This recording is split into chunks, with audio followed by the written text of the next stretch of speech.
G'day champions. Just had to play with some settings. I had to drop the bitrate down to 12 megabits per second. It was working fine last night. This morning it's not. I don't know why. It's 6:15 in the morning. It's not like everyone's on Netflix. Let us know how it looks. Let us know if everything's working. Sorry, I did get here early, and then I realised how much I've got to unload from the van, so that took me a minute. My channel, just having a look on my phone, see that everything's streaming okay. That looks alright. I had to drop the quality. Let's try and bring it back up now the stream's stabilised. I think maybe it just had a hiccup at the start there. So no glitchiness. Nice and smooth, is it? Smoothish. Smooth as we can get in Australia anyway. Let's go back up to 15. Let's go 14. Give me 1 megabit per second to actually look at the internet with. So we've got a lot to get through today, legends. I had my jacket on, but after unloading the van, I don't think I need it. It's a lot of stuff. So how am I going to do this? I've got a lot to get through. So we're going to have to get right in. First of all, I'd like to dedicate this episode to Dwayne Ledford. So I didn't know much about Dwayne. He's another amplifier technician and builder in Sydney, Australia, based out of Mascot near the airport. And he passed away about a year ago. And like a lot of us techs, or our little empire that we've created, that we're so proud of, just becomes a problem to someone else once we pass away. So his wife Helen, lovely woman, basically was divvying up all his stuff, but wanted it all to go to respected techs, people that will actually use it instead of just flogging it on eBay. And I purchased a large quantity of stuff, probably more than I should have. Not that it was, too expensive for what it was, but it was too expensive for my budget. But Six and I, Dr. Gear, went around and had a look at everything, and anything that we didn't, buy, we figured we could at least let her know maybe what it's worth, who might be interested, because we've got our finger on the pulse. And, maybe put her in touch with some people who will use it, and maybe offer some cash for it. Now, she was raising funds, not for herself, but for charity. So she was going to give to, I believe, the Cancer Council, any funds raised. So that made us feel a bit better about throwing multiple $1,000s at a bunch of parts. So let's go through the bits and pieces. It's a little bit of a parts porn episode, and we're gonna have. I'm gonna start doing a few regular segments. I think the whiskey thing maybe, and not that I buy a new bottle of whiskey every week, but maybe I should. Maybe a record thing. So I've got a couple of records here that I picked up to show you. But let's do a bit of a show and tell of the bits and pieces that I purchased from Dwayne's empire of dirt, as AVE calls it. So Dwayne had a company called Ledford Amplification, and he built a couple of sort of flagship amps, but I think he did custom builds as well. I think he did hi-fi as well as guitar-based amplifiers and preamps and stuff, and he had a pretty decent following. I never crossed paths with him, but you often get that with techs, unless they're part of the sort of your little community. You sometimes don't cross paths because you don't really need each other. You're sort of self-sufficient, and sometimes you just run in parallel and you never cross paths, and that's what was between Dwayne and me. We never touched base, but he was from a previous generation, so you know, maybe there was a bit of that too. There was sort of, you get your bunch of mates and you keep to yourselves, and techs can be a little bit solitary at times. They just want to figure stuff out and to be left alone. So without knowing him personally, I can't really say any of that is 100%. But yeah, it would have been nice to meet him, because he would have been, him and I would have got along very well, I think. So let's have a look. Bunch of speakers. I've got a tower of speakers here. It's about to fall over. Yes, rest in peace, Dwayne. Actually, I'll give you a link to some of his online stuff. Ledford amplification. Well, he's up there on Google, so that's pretty cool. He's got a, yeah, there's a couple floating around on Reverb. Ledford amps. There's some posts in Aussie Guitar Gear Heads. He does have a Facebook page. Now it's primarily, I think, Helen selling his stuff to raise more money. But I'll give you a little of that. There you go. So that goes back. You know, scroll back and you can find his last couple of builds, because he was building right up to the end. And I did have the honour of meeting their dog as well. Very, very, very, very friendly. But yeah, just scroll back, have a look at the photo albums, and have a look at his stuff, and you can see his builds in there, and they're quite admirable. It just goes to show the true love for this stuff, that, you know, we find peace in it, we find joy in it, and you know, building stuff gives you a very I started that sentence wrong. Building stuff gives you a massive sense of satisfaction once it's complete. There's the aesthetic thing, there's the sonic thing, there's how you came up with solutions to problems. It's the whole thing wrapped in a whole big package, the amp building thing. So that's why everyone loves it so much, I think. Moonrock, yeah. So he built little 1 watt things as well. I think similar principle to the Lamington amps. So anyway, check that out. Travis, thanks, mate. That's good. I'll send you some stickers, mate. Email me your address. I think there might be a couple of stickers in that for you. If liquor stores went on strike here, they'd be burned down. Not before all the booze was extracted. So let's have a look at some speakers. Now, yesterday I was getting the little black streaks again, and I isolated it to the HDMI capture card. And today it's not doing it. So I don't know. The Magewell, fantastic. No problems at all. It's my pre 9 AM. I need a thesaurus. So anyway. So yeah, I isolated it to the capture card being a pile of shit, even though it was $160. But the Magewell one's fantastic, but it's $450. So, you know, whatever. So, workbench view. How's that looking? All right? Yeah, sweet. All right, so let's go through the speakers. They're not all in the original boxes, but most of them are new. Celestion Greenback 75 Hertz. Looks like there is a little bit of screw rash there, like it was used for 5 minutes, and whoever decided they didn't like it. But yeah, it's pretty much as new. He had a operating signal generator there still, so Six and I just fired up all these speakers with, I don't know, probably like mine. It's got a 200 ohm output impedance, so enough to drive a speaker, but you know, up to like a watt or something, just enough to see that there's no sort of cone cry or anything before we go throwing a ton of cash at it. Because, you know, there's the charity thing, but I don't want to send myself broke. I do have a, you know, I've got bills to pay. So that'll be nice in a little 1x12 cab. What's this one?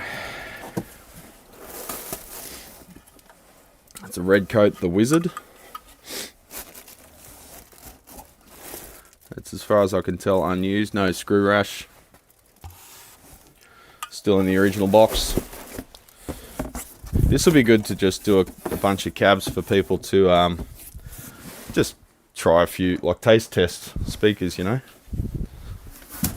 Let me know if the sound drops out too. I'm still using last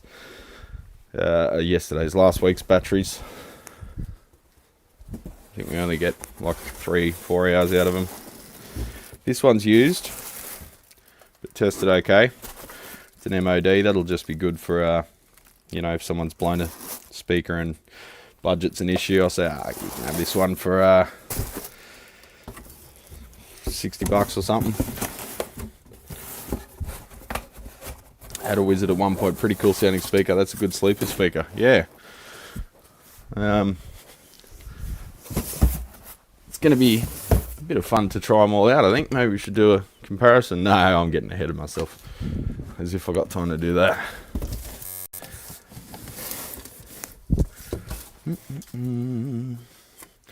We'll let you know if you look at the damn chat from time to time, mate. I'm not like you. I'm not 6 hours behind. I'm looking at the latest comment, baby. Oh, there's another 75 watt. Sweet. 2x12. Hello. 50 watt. 50 watt 2x12. Here I come. I want to make a bunch more cabs soon.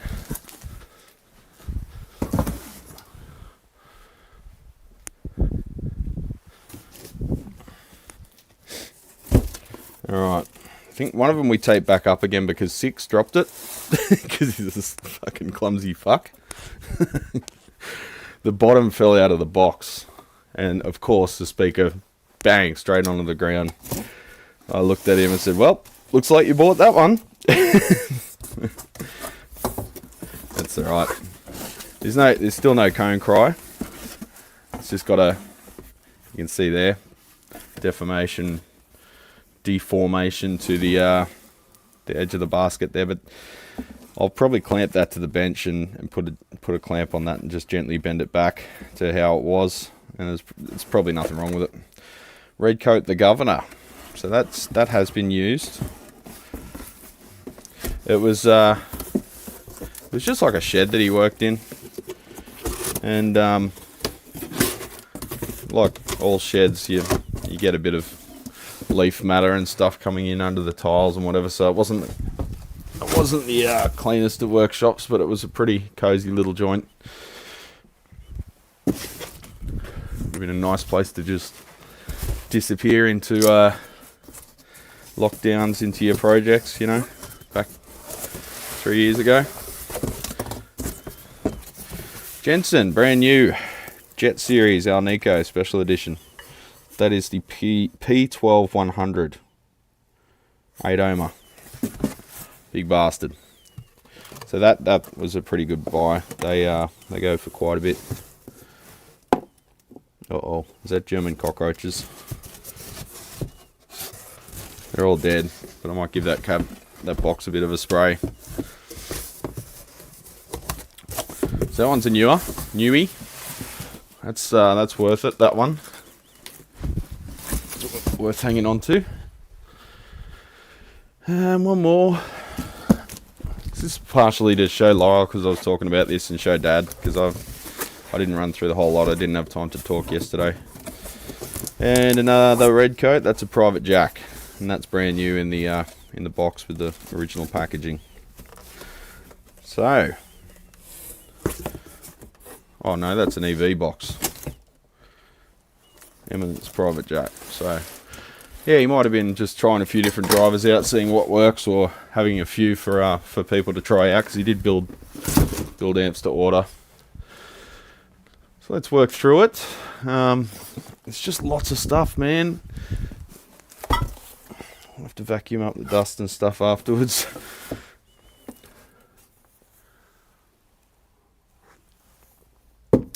Bent speaker frame. Yeah, it wasn't the shipping couldn't. It was the bottom of the box fell out when Six picked it up, and it fell on the concrete while we were standing there. So that was our fault. Well, when I say our fault, that was Six's fault. So here's his moon rock. This one's a little bit moisture damaged, but I told Helen that I would finish this one off for him and do it justice. So I might do something a little bit special with this and make the box pretty. We'll probably replace those transformers because they're a bit rusty. But yeah, it's, in terms of the construction and everything, it's all just point to point. So yeah, I'll trace that out, figure out what the concept is. From what I gather, it's just a single-ended little 1-watt chucher. Apparently Helen said he loved these because he could play in the house and crank it up. So that's pretty cool. Box of handles. So, you know, you want to buy these from Ivatco or something. They're like 12-15 bucks each, but here's a box of bloody 50 of them. It's got the faux leather ones, which are good for replacements. People have ripped the old ones out. A couple of yeah, looks like they're all complete. All the end brackets, the straps and everything. Do with a bit of a clean up, but they're new handles. I'm sort of using this as a just sort through everything stream as well.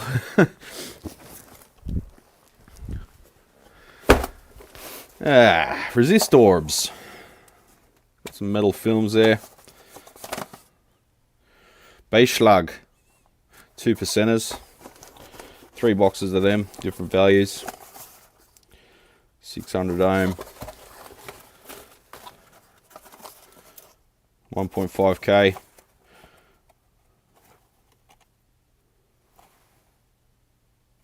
We all know what they're good for.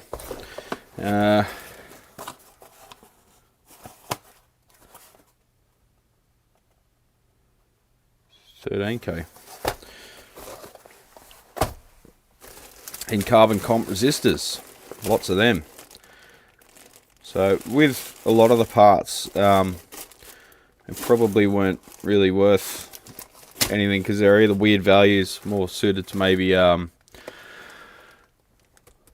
RF stuff, or the leads were rusty because it was just like a shed garage. You could see he'd gone around with the foam stuff and sealed up all the gaps and everything, but a lot of the stuff it wasn't sealed, so that the legs are corroded, and you know, it's not really of any use after that.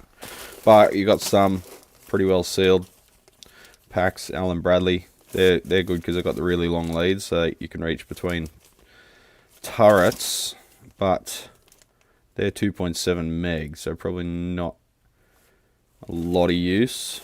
Maybe a mixed resistor or something, but you know, probably don't need 50 of them. But yeah, I've got to go through and check the values and everything, see what's good and what's not. 3.3 meg, there you go. Reverb mixed resistor. If you like a carbon comp, it's nice and noisy. But you know, for vintage stuff, it's on the money.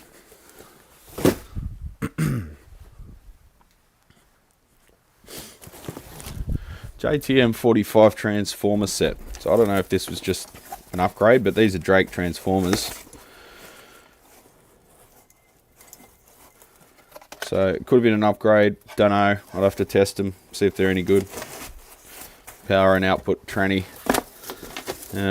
Yeah, a lot of stuff like that. You're sort of wondering, did you change them for a reason? But I find it hard to believe that both transformers were blown.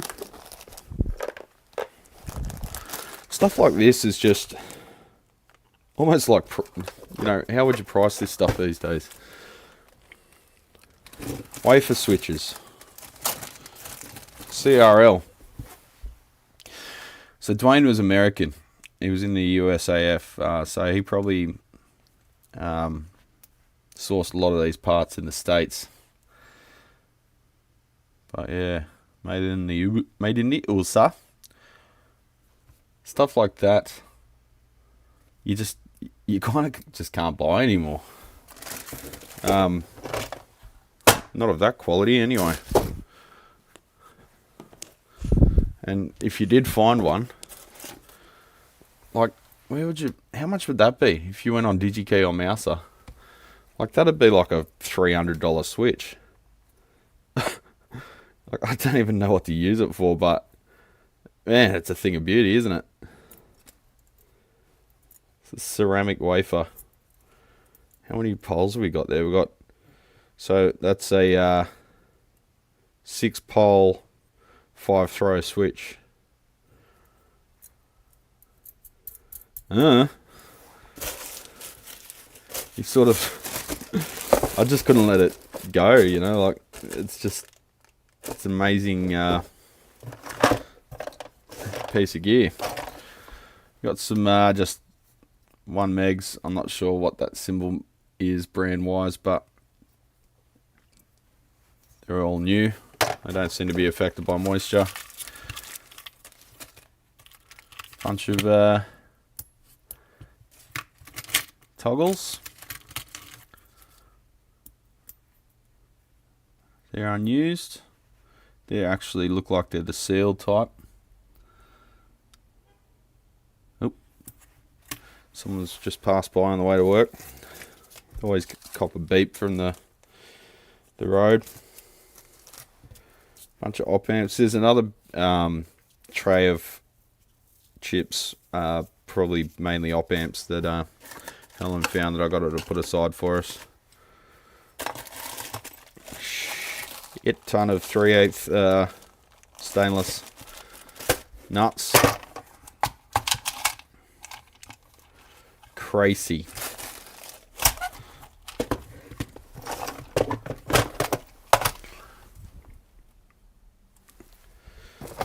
Alright.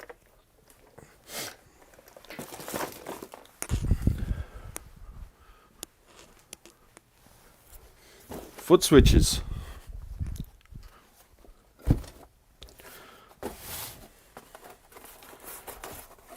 Boxes are a bit moldy, but I checked them out and there's no rust on the screws or anything. Just generic foot switches of various configurations. There's a few in there with two buttons, a few with and without LEDs. Yeah, that's good to have. People often come here with a amp they've picked up cheap or whatever, and it's missing the foot switch, or they've just lost them. So the problem is there's so many different types of foot switch that it's hard to stock them. They just sit here forever, so you tend to order them per job. But having a few there is good.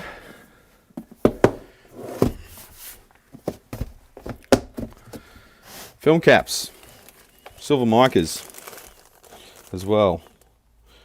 Oh, that's a different bag.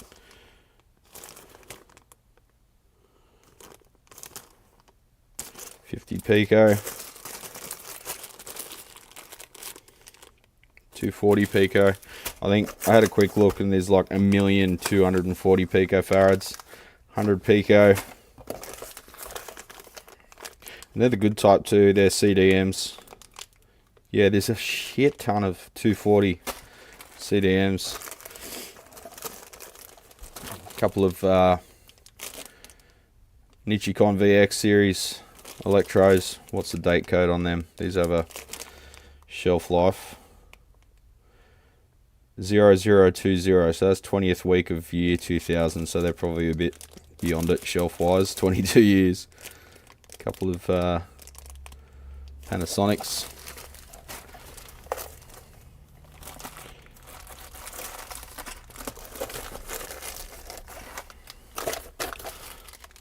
So I'll sort through it all, and stuff that's good obviously we'll hang on to.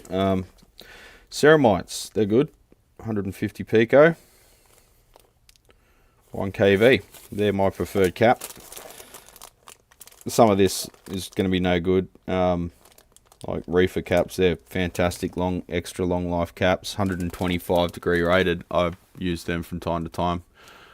Fantastic capacitors, but the leads are corroded. And do we have a date code? 1995. So yeah, stuff like that. It goes to show that he built his amps out of very quality parts, but they don't have an infinite shelf life. Well, the electrodes anyway. 47 Pico, 630 volt polypropes.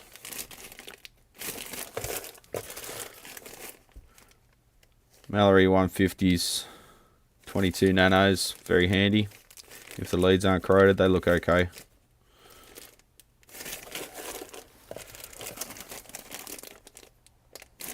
Yeah, so much stuff. You know, you could divvy this up and sell it in bags, but you're selling to some nuffy on YouTube or Facebook Marketplace, and they'll, oh, your cap's not working or something. It's like, yeah, did you build your amp correctly? Probably not. Spragues, probably won't use them just out of spite for Sprague.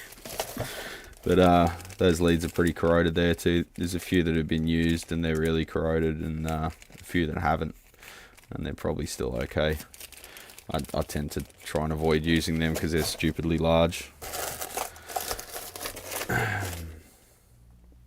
Much more. They're not Panasonics. I don't know what brand they are. The film caps. All 630 volts though.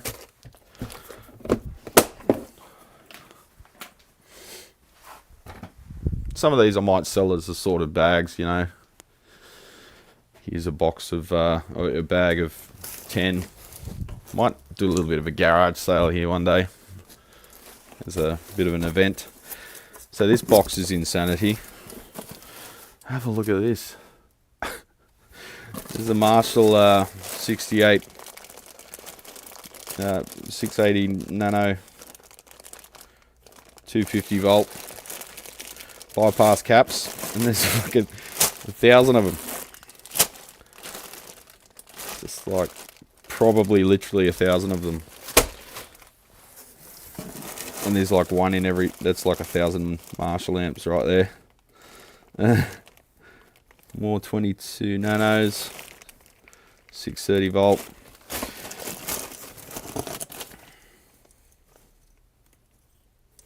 What value are they? No marking? Oh, 5K. Presence pots. They all 5K? They look to be. 5K audio. Ton of them. Ton of these things. I think they're just indicators. 200, well, just neon with integral resistor. Rectangular, which is annoying. Don't know what to do with them. A lot of this I'll probably just divvy up to some of the other local techs. More of those wafer switches. Fuse holders, these are handy.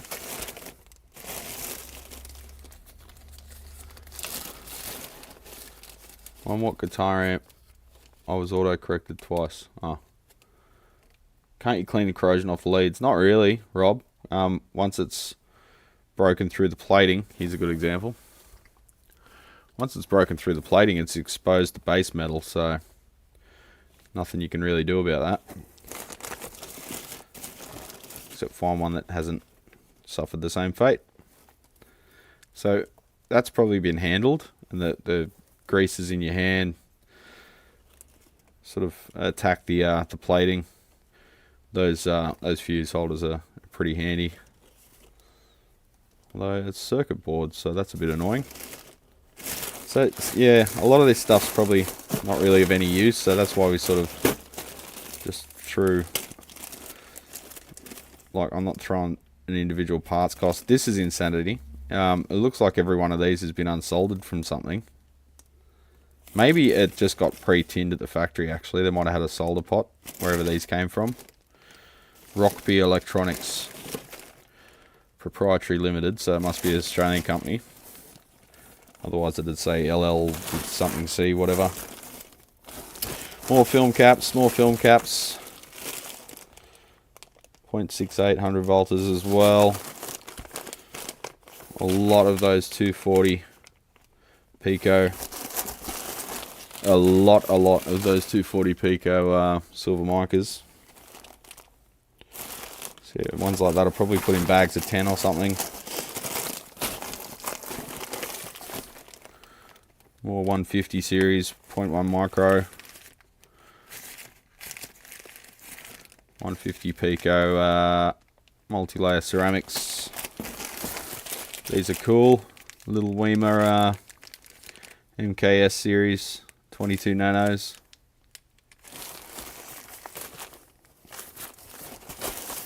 Couple of what do you call them? Tropical fish. They look buggered. You can see the enamel is broken off them where the leads enter. So they've got exposed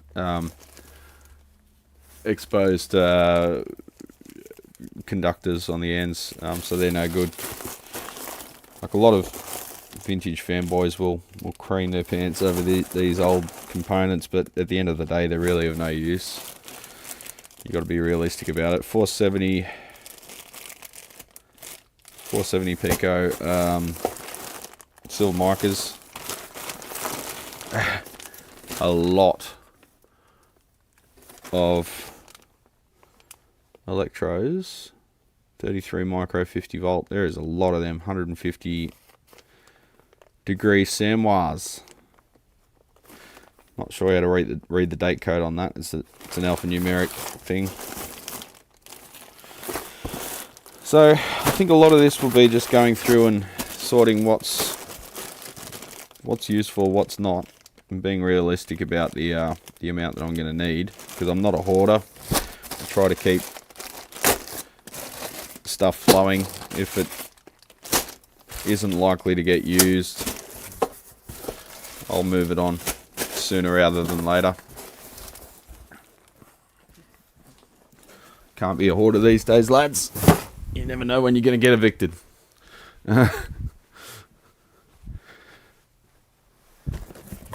Alright, so here's another box that caught my eye.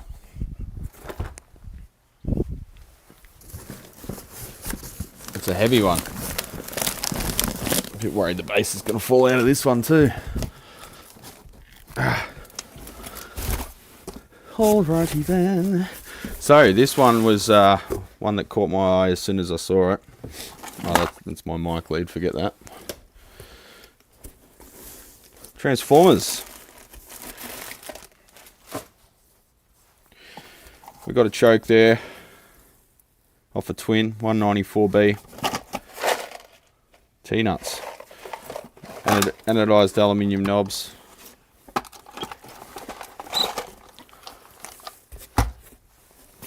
Got a 1650 RA. Why did I just get like a breeze of air across my legs? Okay, that was creepy. I'm not superstitious. I don't believe in anything, you know, supernatural. I'm a atheist, but I just felt a breeze of cold air across my legs, and this shop is sealed. There's no front back door, and the front door's shut. Okay. Dwayne, are you here with us, mate? Jesus, that was weird. Let's forget that happened and move on. I'm a bit rattled after that. These relays, they're out of the Yamaha CA 1010 and probably other ones from that era. I had to buy one of them on eBay recently, and it cost like $60, and I wasn't very happy about having to pay that to get an amp working again that I'd already repaired, and yeah, sorry, that's really throwing me off. It was probably just a puff of air from my jacket. No, not that either. So where was I? Yeah, I've restored a CA 1010, and it went back to the owner, and they were happy with it. And then the speaker started having issues with output. Traced it down to the relay and the relay control circuitry, and someone actually, funny story, sidetrack. Someone actually reached out to me on, I think it was Instagram. I really hate it when people message me on Instagram because it's not my primary messaging. It's not really what it's used for. And he kept sending me messages in Spanish. I'm like, what about me makes you think that I speak Spanish? And he's like, oh, translate it? I'm like, you fucking translate it. You're the one asking a question, right? So anyway, back and forth. This guy, I don't know how he found us, but ended up figuring out that he's got a problem with the CA1010 signal output. And I said, well, you've watched the video. You know what's involved in restoring one of these. You can restore just the thing that's cutting the signal out, but next week there'll be another thing cutting the signal out. So, no, I'm not wearing pants. You can't tell that from here, can you? That's the beauty of the headshot. So anyway, we got down to it, and I said, it's probably the relay or the relay control circuitry. The transistors that supply or that control the relay get pretty hot, and they melt their own solder connections and crack the solder joints, and they go all dry and crusty.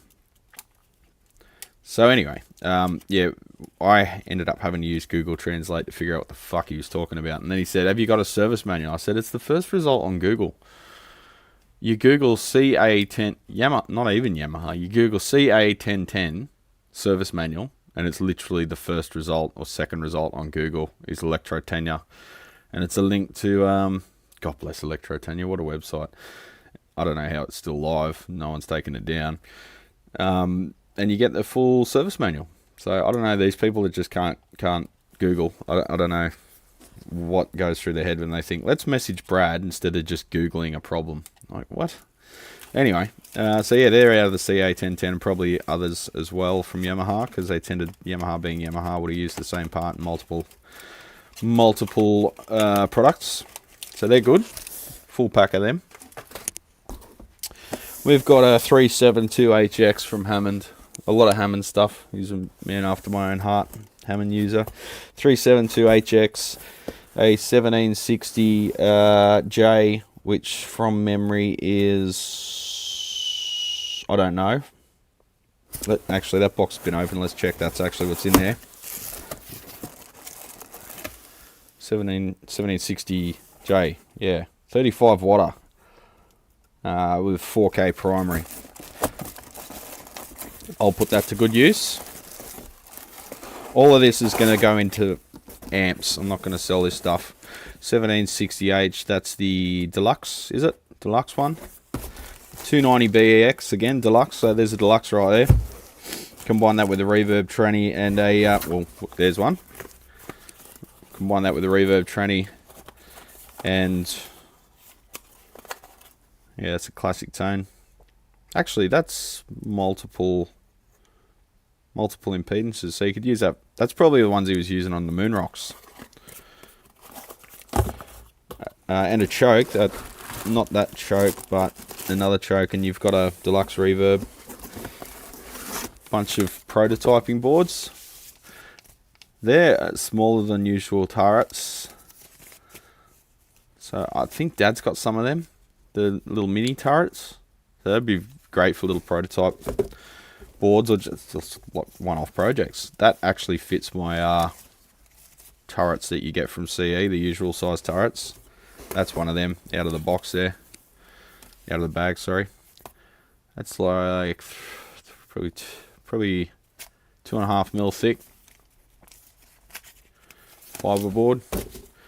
Bit of acrylic there. Random bit of acrylic. And that's the other type, those other smaller ones. Yeah, they're fantastic for one-off projects when you couldn't be arsed making a board. Bridge racks. Big bastards. 25 ampers. Good for things like the GK series bass amps.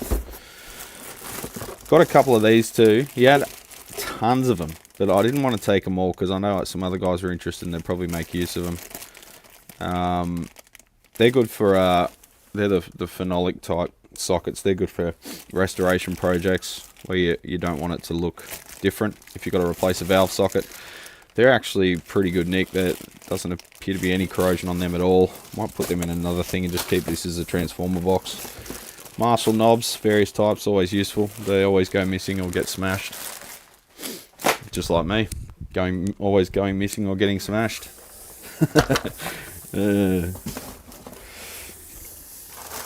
So yeah, Dwayne, if you're with us here, All of this stuff will get put to actual use within the next year or so. So don't stress. I'll finish your stuff for you, mate.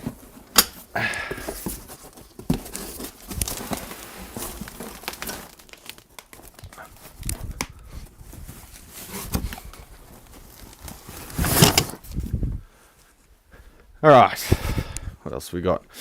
Oh, I grabbed a couple of other things that were floating around at home just to get them down here and get all the parts sort of consolidated. Look at these big Mamba Jammers. Look at the size of this thing. Oh, man. Do the exercises. Make sure the pins aren't falling out. Yeah, they're all brand new. The crimp is sometimes wimpy. Yeah, they're good for the Fender restos when you don't want to. I mean, we don't have as many cool vintage amps over here as you guys do in the States, so most of ours are CBS era. But yeah, still good if you're doing a resto on something vintage. My mic's getting caught. I hope it's not deafening you. These big bad Mamba Jammers, 800 volt center tap, 465 volt amps, and a 10 Henry choke, 300 milliamp. What a pair of beasts.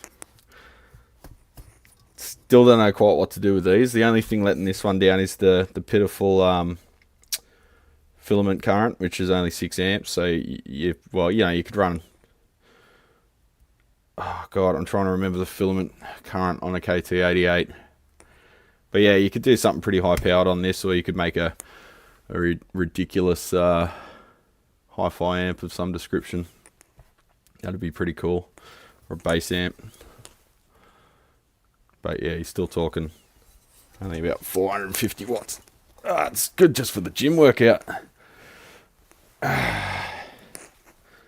Made in Canada. That's right, mate. Made in Canada.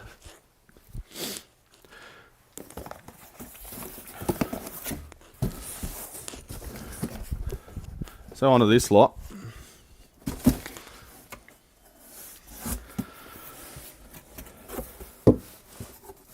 That's a lot of Katie's. G'day, Katie. I went through them.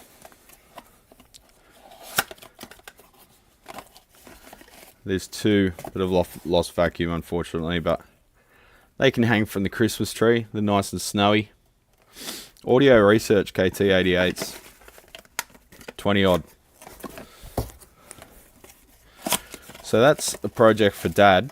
When he comes to town with his valve tester again, he can make up match sets, because these are all just individuals. So that sucks about two broken ones, but anyway.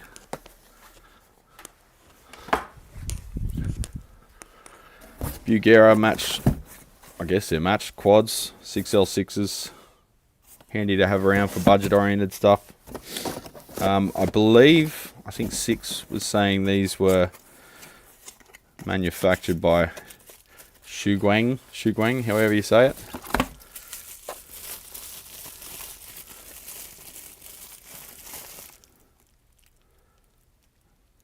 They're like black plate 6L6s. So yeah, we'll test all of them, and just if they're not matched, we'll match them. Good to have valve stock in this day and age. Yeah, it's a lot of Katie's. Hopefully we can put a bunch of them to use in a project that I'm about to tell you about. Is that a different one? Oh no, Audio Research.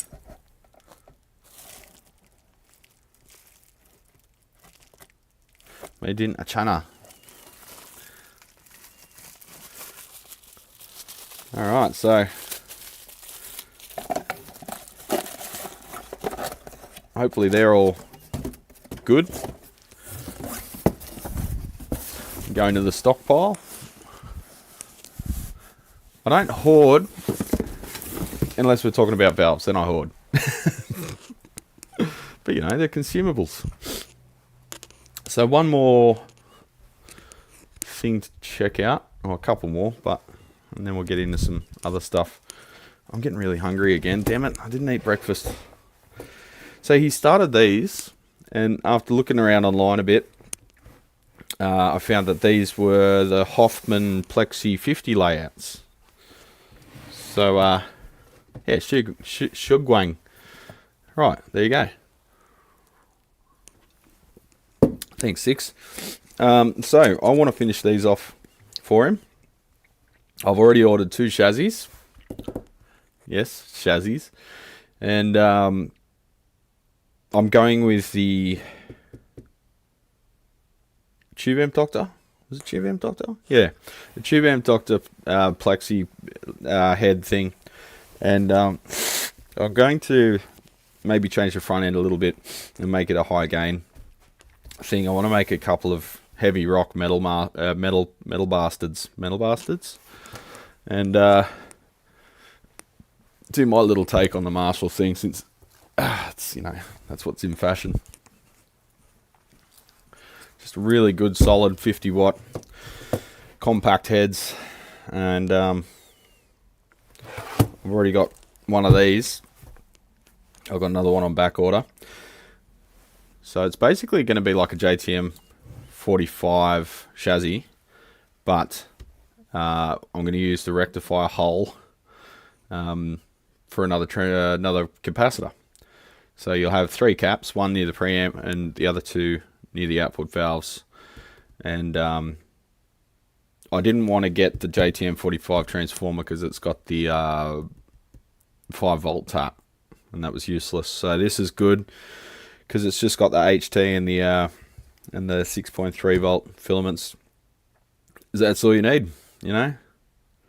240 volt, and it does have the 120 and the 220 taps as well, which is handy if anyone ever wanted to ship one overseas. Yeah, just a really solid, no bullshit iGain Marshall single channel. That'll be fantastic. I'll get the cabs cut soon. Chassis are on their way. I'm going to actually do some silk screen front and back plates on this one. There's a silk screener down the road. I'm going to give him a run. So that will be fun. And what's the voodoo? The iron? What voodoo? What are you talking about?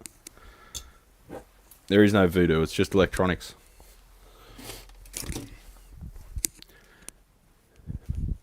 If people tell you there's voodoo in their amps, they're full of shit. Is my mic keep getting caught? I feel like it's getting caught on something. Let me have a look. Is it? Oh. The cable's going over my ear. Sorry. I don't know what I did there. So yeah, just 2 really good 50 watt Marshalls out of respect for Dwayne, and sort of as a tribute to him. I think that'll be pretty cool. So I did paid for 2 amps as well. This one I probably shouldn't have, because it's going to be a love project. Let's just say that much. Let's just cut the lead off, because I'm going to redo everything. Golden Tone Champions. Stereo Echo. What a weird amp. This is going to be fun. I'm telling myself, it's going to be fun, whether you like it or not. Dirty, dusty lead. It's actually good. It's a molded lead. I reckon that was probably an extension lead.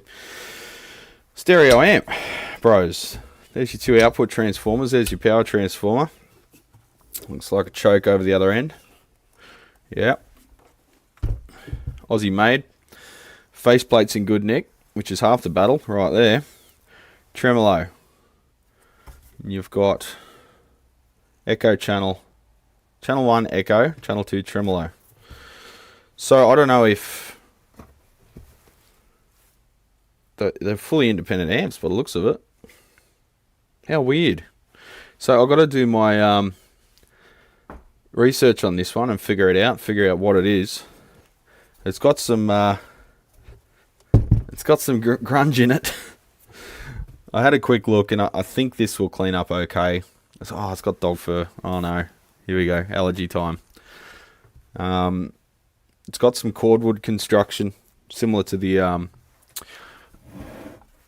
Tone Masters, with their weird triangular boards on the Sky King, the original Sky King. So yeah, there's a bit going on, and a lot of it just needs a good old clean. So we'll start with that. Obviously recap it. Probably going to have to replace some valve sockets, although you never know, might clean up okay. The last Golden Tone actually surprised me with how resilient it was. But yeah, cleaning a lot of corrosion, a lot of cleaning and scrubbing, and yeah, that's going to be a very interesting one. Only catch with this one is it had no cabinet, so I'm going to look up the historical look of the cabinet. I'm pretty sure I know the look of it and the dimensions. Try and find some Tolex that looks a bit vintagey, like that strange stuff that sort of had the lines in it, sort of had a grain to it, and make a cabinet that'll do it justice. Restore that little bugger and have it on display here as a part of Australian amp making history, so that will be really cool. Wonder if the trem is a stereo pan type like on the Rhodes. Yeah, I don't know, 6. I've got I've still got I'm meant to give it back, but I will probably get a copy of it myself. This book here, which I think I showed you when I did on one of the videos about the Golden Tone Bass Master I did. Train Spotter's Guide to Golden Tone Amplifiers. This book is very comprehensive. It's got the original advertising material. So yeah, I'll go through that. We know the inputs are at either end. Reverb Master.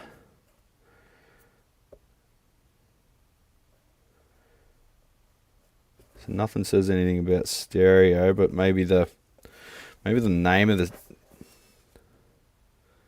the name stereo might not have been common vernacular at that point.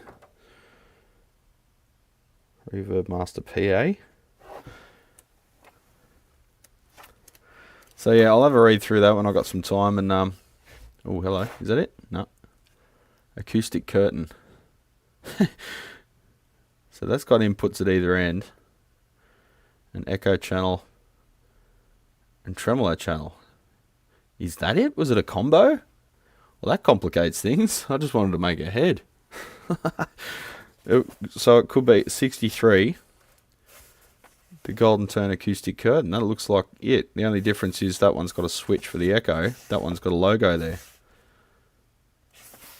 But that switch may have been aftermarket. The Golden Tone captures those real low bass notes with the 40 watt bass amplifier. Yeah, I'll have a read through that. This is a fantastic book. Even you Seppos should try and grab a copy of this, because this was the golden age of Australian amps before we were able to import stuff from the States and the UK. And it was really well built stuff, like kind of humbling thinking that these guys couldn't make it work when the amps were so good. So yeah, there's a bit of a fan base for them over here, and rightly so. I reckon they're fantastic amps, and I'd hate to think how many have just been thrown out over the years because they were old, quote unquote old. So that's one. That's a thing. Another amplifier which I purchased, maybe better or worse, I don't know. Still haven't decided yet. It's a high watt. Looks like a project that was never undertaken. High watt lead 100.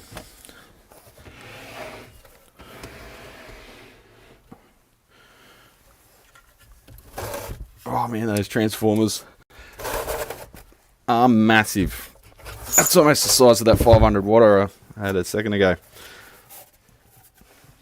The aluminium's trying to come with it. Get rid of that.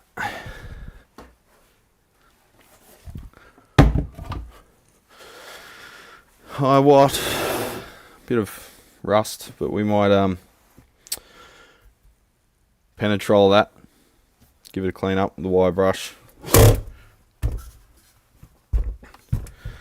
High watt lead 100, so this is one of their ill-fated 80s things, early 80s.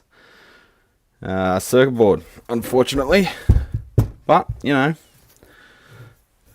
looks like there was some diagnostics happening here with lifted legs. All the leads of the components are pretty corroded, so that sucks a bit. So she'd obviously need a recap, probably quite a bit of rework, and just a good old clean. No valves with it, so need to replace them. And I reckon the pots might present some issues because they look pretty corroded as well. But yeah, we'll see what we can do with that. Clean up the cab, you might be surprised.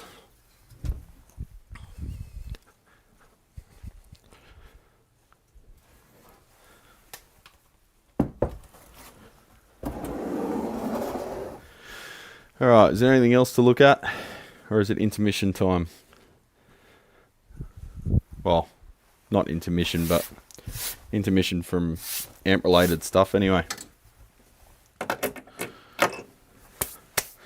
I've heard the rust is actually good for transformers on the outside. Who told you that?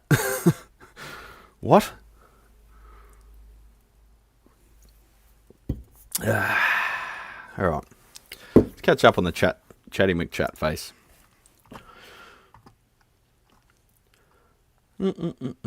Yeah, 2 output transformers. Lyle, your description of train wreck amps sounds like the description of Ken Fisher himself. Fine for studio, useless for most live use. Might be overrated, but they sure sound good. Wonder if, yeah, we've been over that. Okay, no voodoo in my amps, but I make sure to include at least a sniffing cork or a mojo capacitor.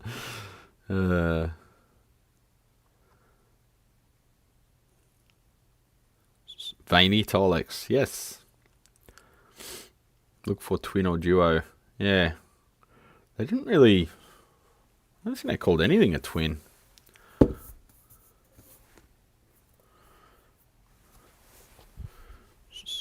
Add magnetone vibrato to it. Yeah, no worries. I'll just cook one up. Drill another 6 holes for valves. Maybe a one-off or a prototype. Could be an uncommon model from the tail end of things. I don't know, 63, that's right in the guts. I think there was a date on it. Or am I just reading off the book? I don't know, it's too early.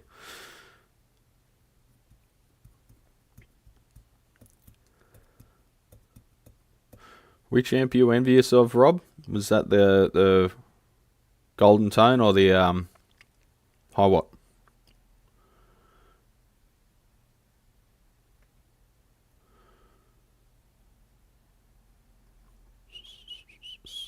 I was researching my Fender Transformers being rusty, and a website about Transformers said they improved efficiency. Okay.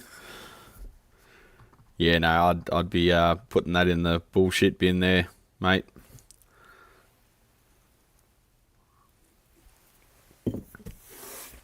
It's like how you know, your engine's more efficient right before it blows up because it meets the perfect stoichiometric mix, but they're not meant to run on that long term, so they blow up. So, intermission. Record time. Just got these two a little while ago, but I thought I'll bring them in. The new Hiatus Coyote album, Mood Valiant. We went to see these guys in at the Opera House during Vivid. They're an amazing band. Really weird fuckers, but amazing musicians. Just make you want to quit, that kind of musician. Don't know that that's a good thing, but anyway. Yeah, it's a fantastic album. I can't remember the song, but there's one of them where she says something like, please believe me that everything's going to be okay, and it makes me tear up every time I hear it, the way she sings it. I'll give you a link to their Bandcamp. Hang on. Bandcamp. Hiatus. Coyote. Yep. They're one of the few bands that's smart enough to have a Bandcamp so you can buy directly from the band. First album I heard from them was Choose Your Weapon. We had a song from Talk Tomahawk at our wedding, just before Michelle walked down the aisle. So, yeah, amazing band. Here's a link if you want to check them out. Bandcamp's great because you can listen to the album before you. I think you can listen to it like a dozen times or something before you have to do something and buy it. So you can really get a sense of the album before you purchase it. And you can buy the actual vinyl from there or just the digital version, so that's cool. And the Ruts. Peel Sessions. Heard about the Ruts on Henry Rollins' podcast on KCRW. This is an awesome album. There's just not one bad song on it. You know, some songs are, some albums are like filler. It's all killer, no filler, baby. Love the Ruts. All the Peel sessions are good. John Peel. So yeah, I'll crank them up later on today after the stream so I don't get a copyright strike. So that's record segment done. Now we're on the whiskey segment. Ardbeg. Ardbeg is the... we can't see the link, son, because you're not an admin. But you can email it to me and I can put it back on here. I'll keep an eye on my emails. Or message me on the Facebook page if you're on Facebook. Ardbeg. So Ardbeg was the first bottle of whiskey I bought. I bought a bottle of the 10-year-old after watching... okay, so long story. Big Clive. A lot of you will know Big Clive. I heard about him, I think, from Dave Jones in the EEV blog. I think they might have even interviewed him for one of the amp hours that I used to listen to. So then I went over to Big Clive and he just rips down trash shit that he found in China. Just shows you the guts. Reverse engineers like little goo guards, like vibrators and and little weird lamps and stuff. And he's also got another channel, Live. Now, during lockdown, we felt a bit isolated, so I found his live channel where every Sunday he'd do a live stream like this. His mates would jump on there or come around after lockdowns ended and they'd hit the drinks and whatever. And one day his brother was there and they talked about his whiskey channel. So then I found Ralph's whiskey channel and went over there. And Ralph's a pretty high up in the whiskey fanboys on YouTube, right? And he happened to review, I think for the second time, his channel's been around for like 15 years. He's literally been around since like the start of YouTube, old Ralphie. So the whiskey that he just happened to review when I found his channel was the Ardbeg 10-year-old. And then I mentioned it in passing to one of my mates. Turns out he was a mad whiskey fan. And I'm like, what do you reckon? Should I get this? He's like, oh yeah, it's fantastic. Get that. So then I go to the bottle shop. This is like in the midst of lockdown.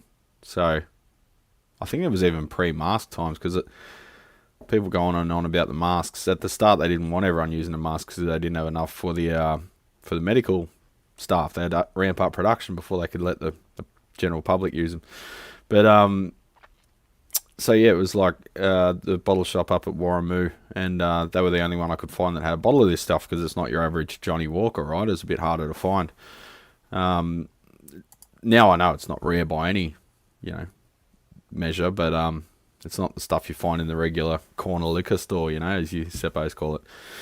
So I got a bottle of the 10-year-old, and the guy behind the counter looks at me and looks me in the eye and goes, she's a heavy whiskey, this one. You're a fan of Ardbeg? And I'm like, that was a little bit scary. I was like, oh shit, what am I buying here? But then me being me, I'm like, yeah, normal, yeah, all about it, mate.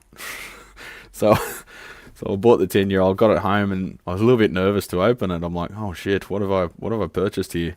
But anything that's like, you know, got a bit of mysticism and anything that's a bit formidable, I'm naturally drawn to.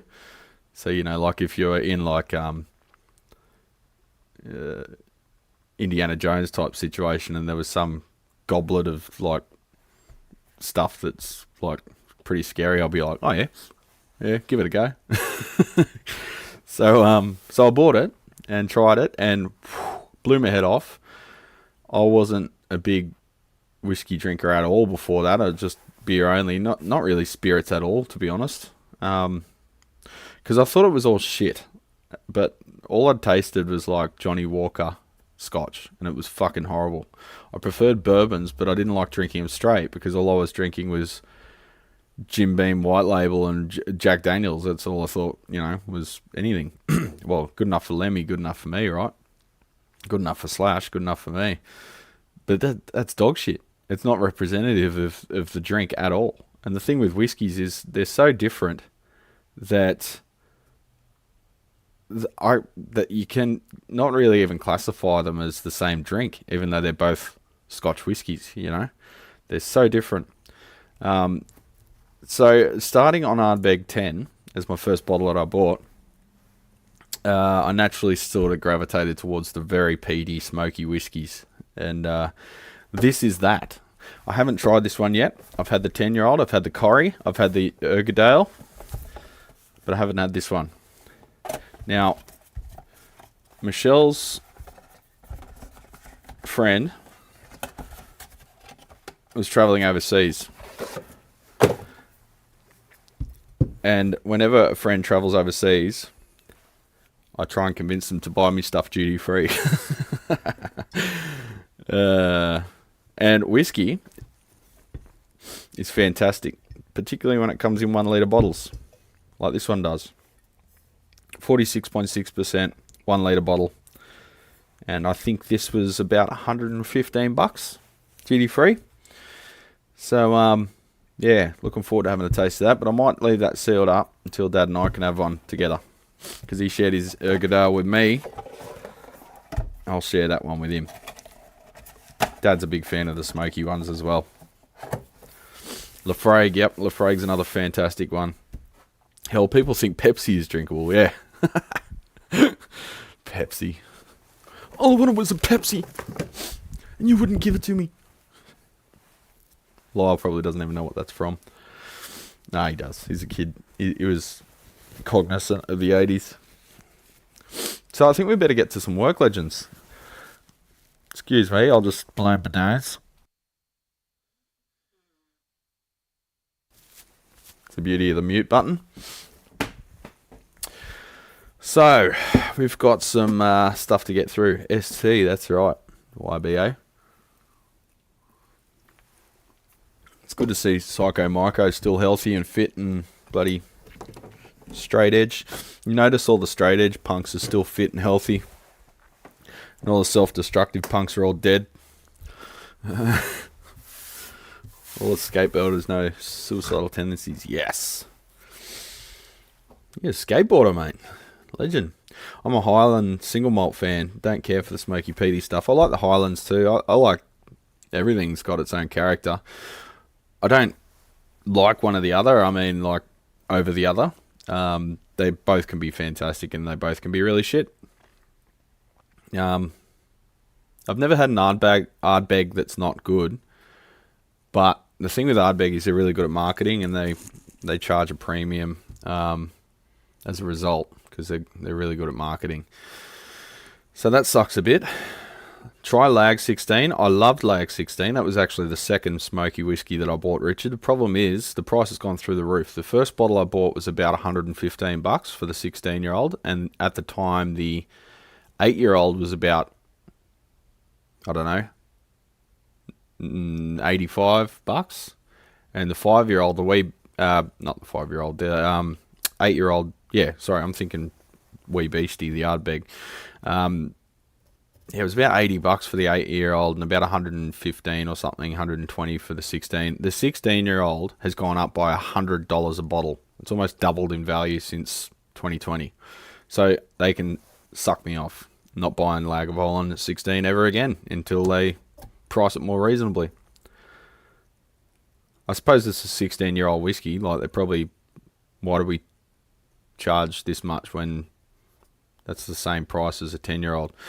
But yeah, it's bullshit how much they've lifted the pricing. And part of that's the government taxing the fuck out of us. Oh, you know, let's tax them so they don't drink more. Well, I've got news for you, dickheads. People will just send themselves into more financial ruin to drink, and alcoholics are drinking shit whiskey. They're drinking crap Jim Beam White Label. They're not drinking fucking Lagavulin 16. But the problem is, you bring a law in for liquor, and it's got to apply to everything, doesn't it? All right. What do we want to get into? Let's get into this one.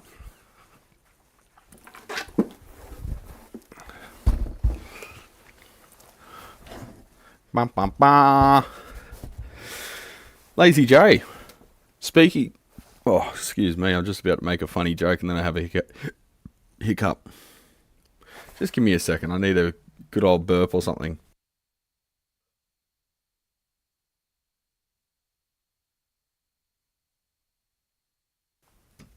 Alright, Lazy J. J20 or something. Now, I've heard very bad things about this amp.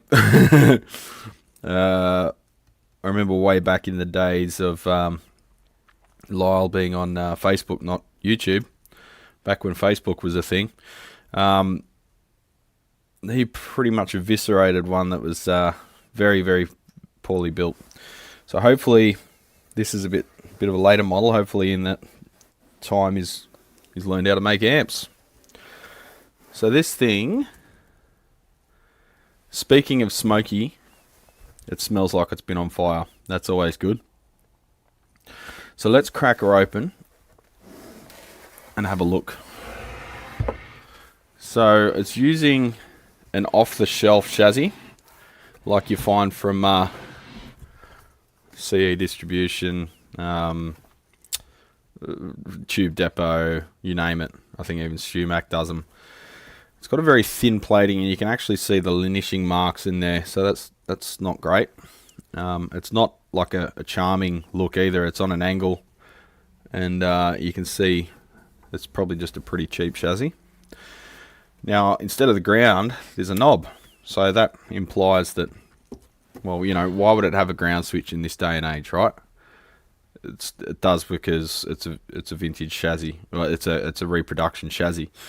So in that place, they've put a voltage scaling knob there, which it uses a MOSFET to control the B+. So this looks like a deluxe from the top, but it's got reverb and tremolo. And the way they've achieved that is with two boxes, one down here, one down there, just Hammond boxes with handwriting on them, which is odd for an amp of this price. Like, what are these, like $6,000 US? And you've got handwritten texter, like prototype. Really?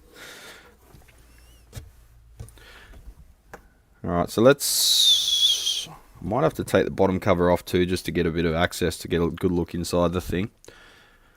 All the valves got vacuum, so that's good. Just remove... I'll remove both the covers. That cover's bulging out a bit.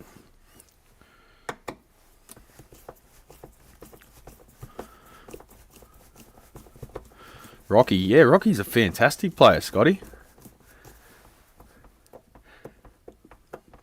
I just wish Rob was still in the band, because he's wasted in Metallica. I'll tell you what, I'm going to use the drill because these are hard all the way. My wrist is already dead.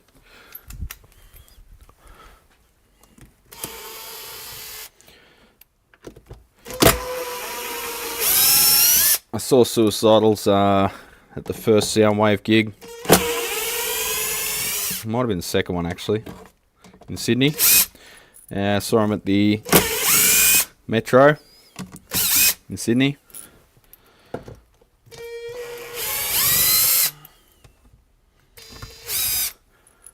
I skated like twice. Both times resulted in an injury. A lot of my mates were skaters.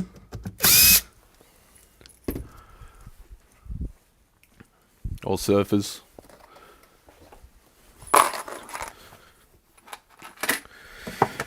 Okie dokie.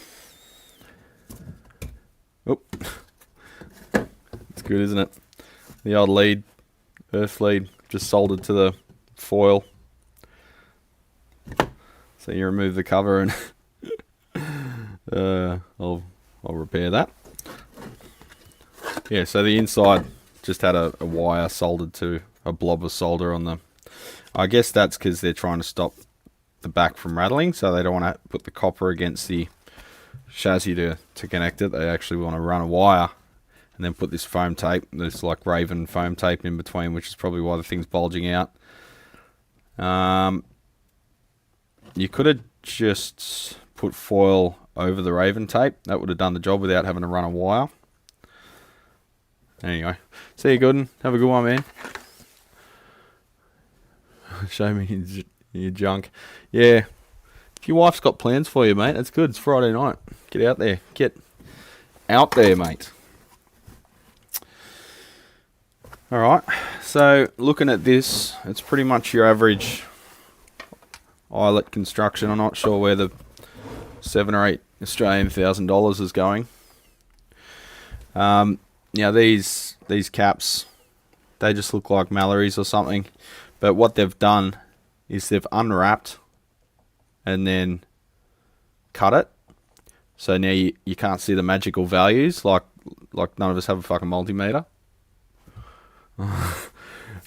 So yeah, secret source confirmed.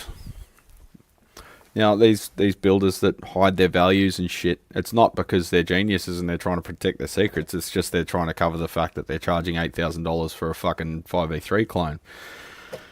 Anyway, I digress. That happens a lot around here. Digression. Oh, foot switch. Foot switch has got controls on it. So you can change the reverb and the trem amount, I guess. But then there's also a reverb and trem amount on the reverb box. So yeah, I'll just disconnect that for now. Just try and get a bit of stuff out of this box because it's just chock-a-block full of stuff. You got an M.Zuiko blue in there, which is nice. Yeah, good speakers. Happy days.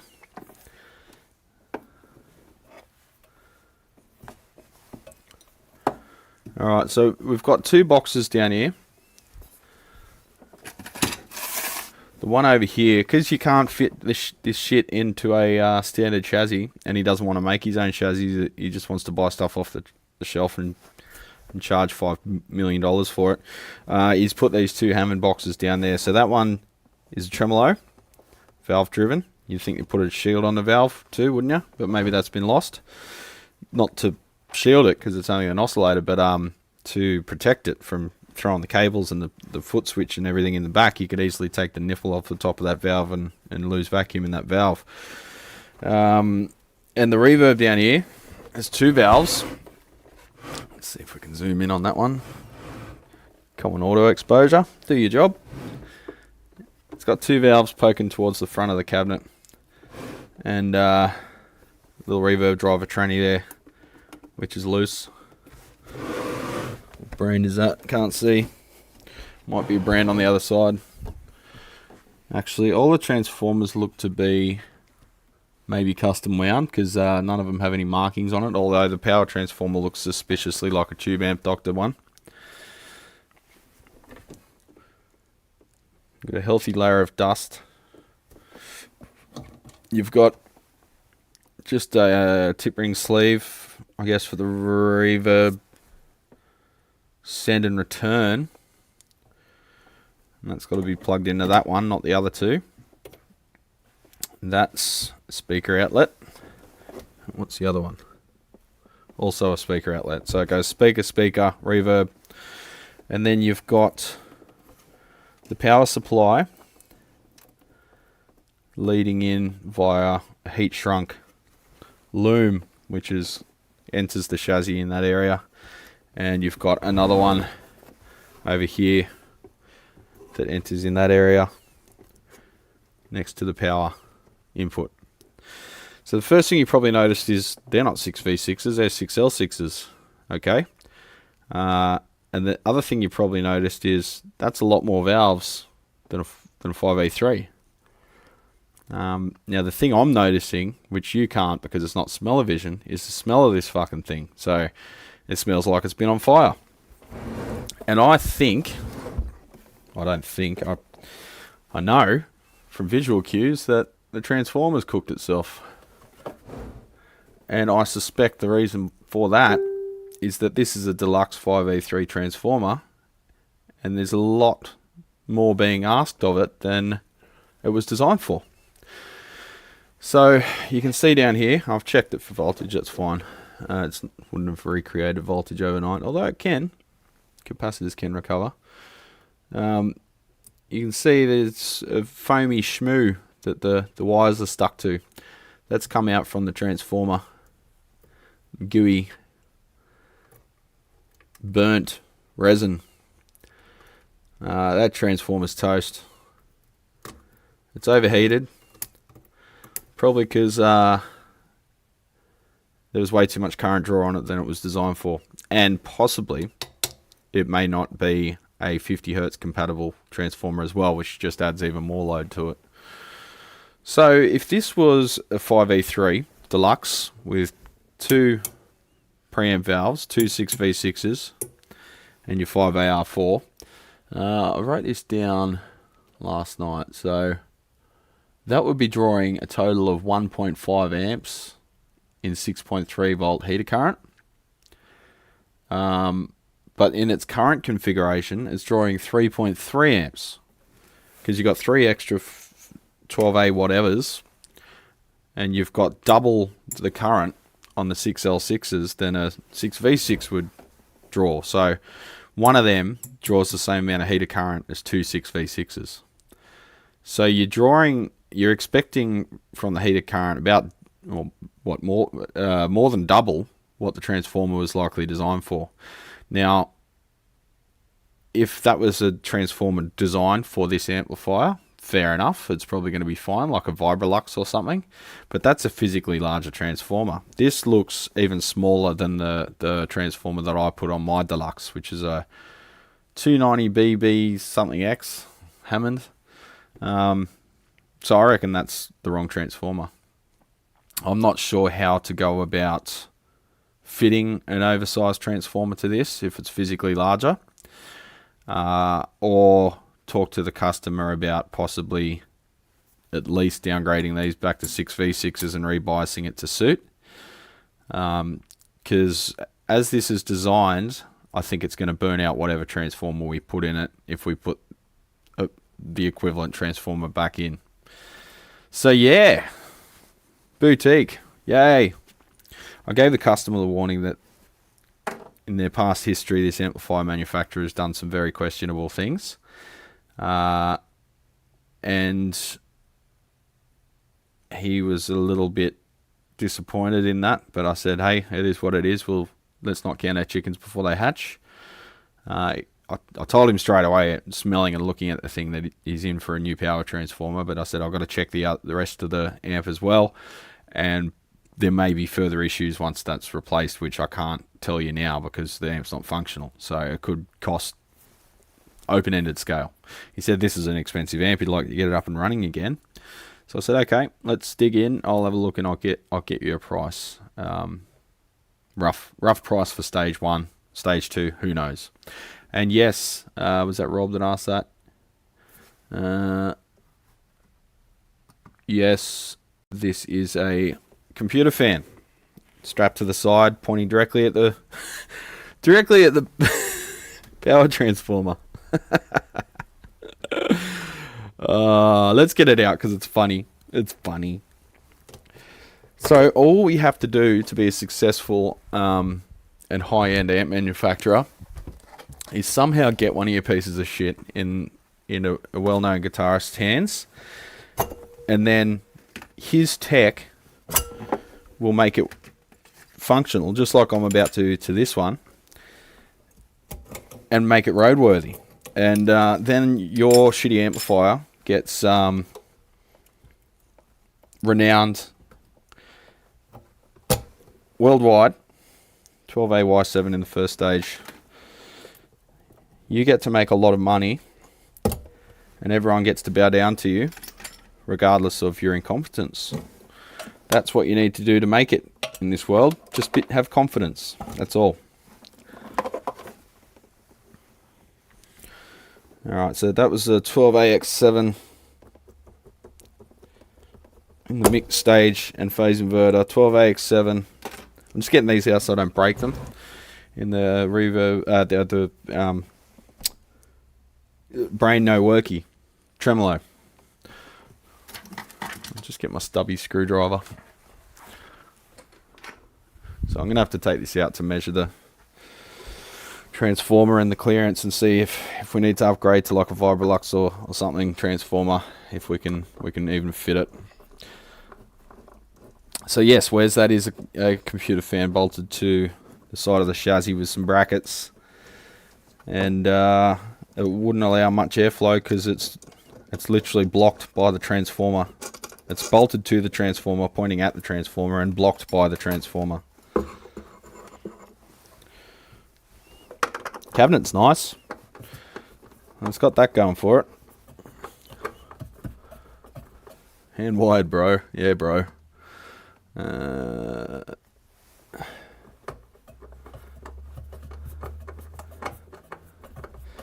anyway, we'll make it work again.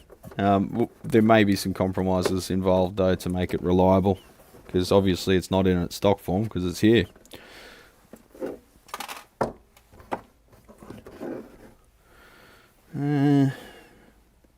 Let's take that lead off. Someone said, is it monster cable?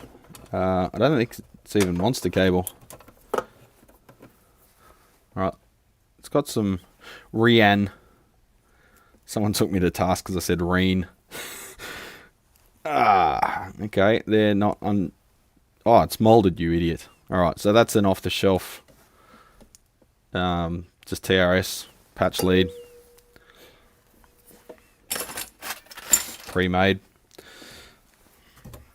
What else is going on in comments? Lazy Jank. Jesus. Unreal. So they knew that transformer was the time bomb, hence the fan. Yeah, probably. Fans don't fix transformers like they heat from the inside out. By the time the heat's made it to the core and the transformer's hot, the fucking copper inside is cooking. It really looks like a kit build. Yeah. To be honest, the soldering and stuff is pretty good. There's a few... Okay, maybe I spoke too soon. There's a few tack soldered joints. Actually, that's interesting. The inputs are capacitively coupled. What? There's no direct connection to the grids. Eh. So it's like a high-pass filter. Really? Sorry, I'm just showing the top of my bald ass head here. So yeah, I'm just spotting stuff as I go. Like, you know, people think they sound good, so whatever. But yeah, see the two what should be grid stoppers. They've got a cap after them, and that goes to the grid leak. So that would create a high pass filter. Crazy.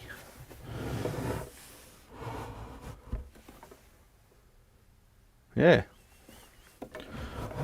Okay. Now, Lyle commented on something earlier. I missed it. The one I had, the variable voltage switch burned. Wasn't rated for DC. This one probably isn't either.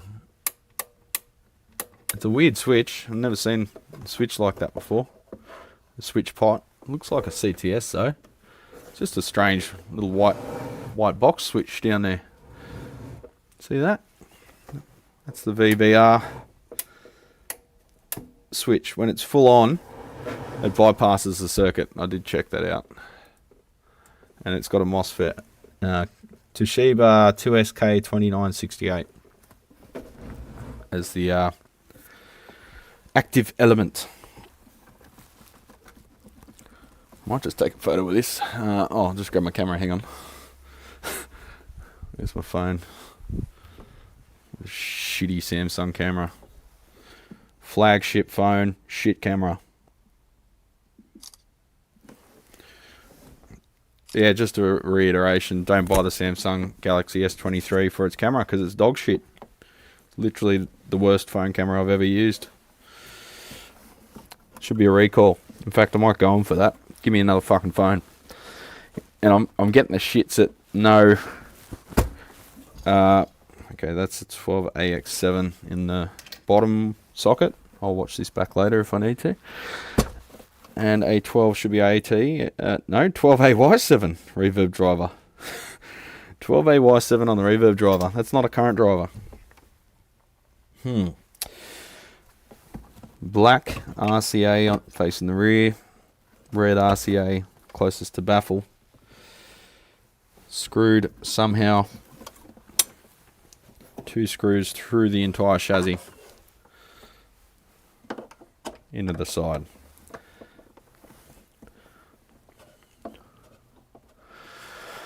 Okay, I was just going to say have fun fitting a bigger transformer in there. Yeah, that's the problem, Kellen. That may make it sort of a almost like a non-viable repair. But you know, all you got to do is get it in the hands of a few rock stars, and you're a genius. That's all you got to do. That poor speaker deserves better. Okay, does this not undo? Can I not get the reverb thing out? Oh, hang on. I see what they've done. They've put a screw. See how the reverb driver transformer screw is massive? The screw head is huge. It's like almost the size of that trim pot. That's going through the whole thing. So it's fixed by one screw in the center of the chassis. Yay. Just catching the chat, legends. Will be caps on almost every grid. Really? Good on you, champ. I'll get it out first, then we'll rip it a new one.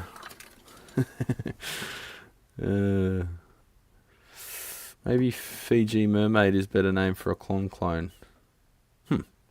Maybe the designer had an oscillation problem and that was his fix. Okay, I can't get a stubby screwdriver onto it, and I can't get a big screwdriver onto it because the handle's hitting the speaker, right? Okay, so that won't go because now that it's hitting the transformer. Ah! Nah, can't get that one on either.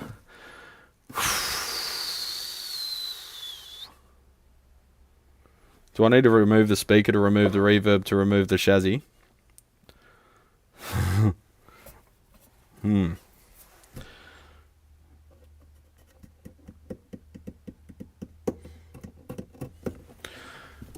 Should have just bought my amp, bro.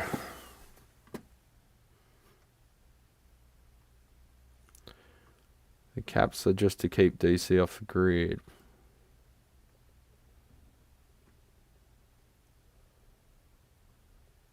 I prefer diodes.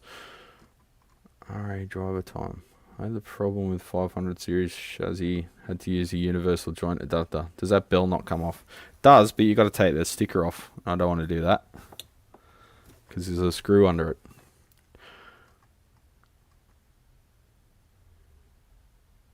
You can mount the transformer on another brown Hammond box. Richard, you win the best comment so far.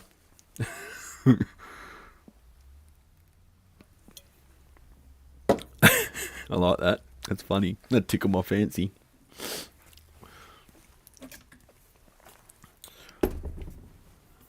Alright, so what have I got that will go in there? Nothing. I need a screwdriver that's like precisely 3 inches long.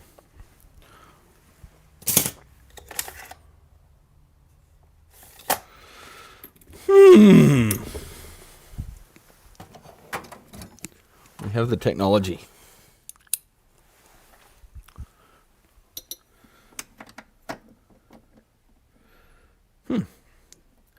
That, and then that. Maybe that into that.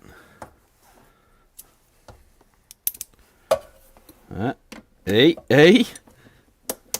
You can slow us down, but you can't fuck us over.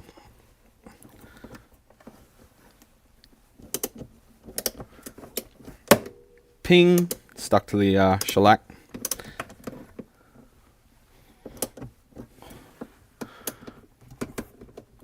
No one will need to work on this.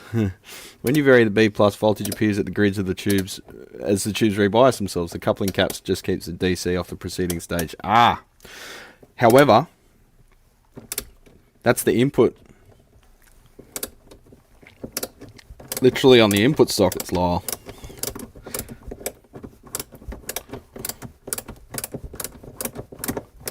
But yeah, I get what you're saying.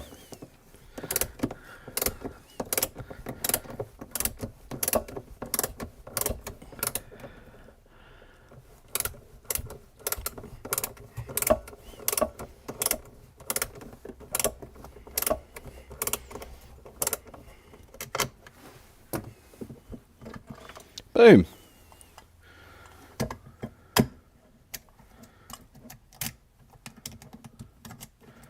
Wonder if he sells the you don't want DC on your guitar pots. Oh yeah. Why not? Did I guys tell you about the guitar that the volume pot literally caught fire? I'm like, how did you set fire to your guitar? Because you see all sorts of failure modes here, but seeing a guitar pot that's literally caught fire was a new one. I hadn't had that up until then. Alright, so let's have a look inside this little reverb box since we've already got its skirt off. May as well have a look at its bits. Why does DC on a pot manifest as a scratchy noise? Because the pot itself doesn't have a perfectly linear change in resistance across its travel. And you're actually generating a signal by showing that. It's a voltage divider and it's generating a signal as the variance in the voltage travels across the non-linearities of the surface of the resistive element. Oh, there's a business card in there. Is that supposed to be some insider joke? Looks like a parrot or something is on it. So that's how you know it's quality, because it's insulated with a business card. Don't know, can't see what it says. So you got a jack off, local filtering, little tag board in there. They've cut a segment out so you can get the screw through all the way through, and yeah, the screw's a bit loose.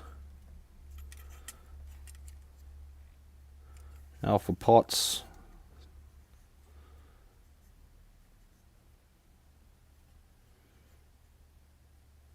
Nothing to really write home about in there. No markings on the transformers at all. So I don't know if they've just removed the stickers or what.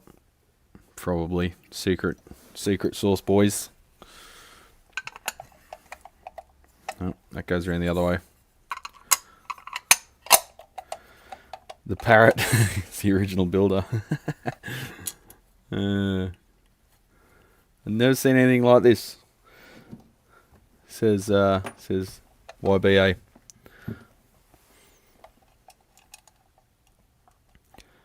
I change my volume pots on my fenders about every 2 years. They get damaged over time. I only ever use the 3.5 amps where I already know there's no DC present.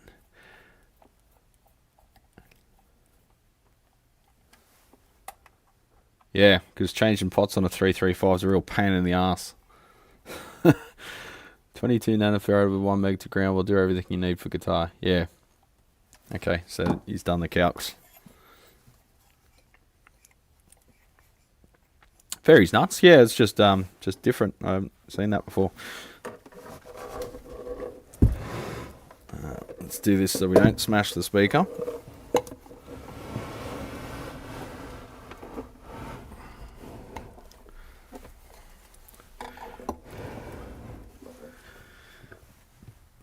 Got some big ass wafer head screws. Oh, I forget the proper terminology, but screws.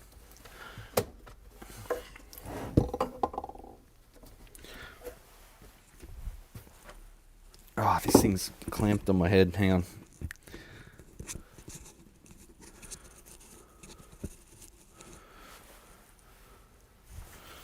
I want to take the jacket off time. Get the jack on, jack off, jacket off, caps. You know what I'm trying to say. What time is it? Still got ages, lads. I'm going to cut this off at 9, 9:15 something. Just so you know. No more 5-hour streams because no one watches it after a while anyway. Well, not no one, but the viewership drops significantly because everyone gets sick of me.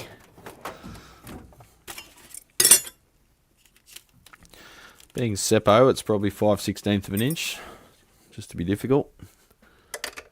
No.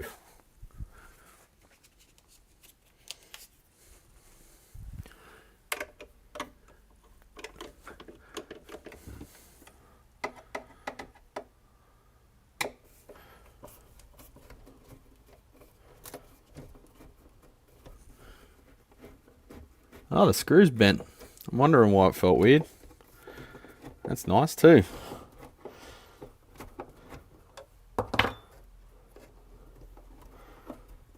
Had a buddy in Detroit had 1 megs installed on his 73 Tele Deluxe. Tele Deluxe, that'd be humbuckers. Probably not the end of the world. It wouldn't be stupid bright. Well, yeah, it would be stupid bright, but depends what pickups are in it, I guess. You were falling asleep, Rob. It was like soothing you to sleep with my dulcet tones.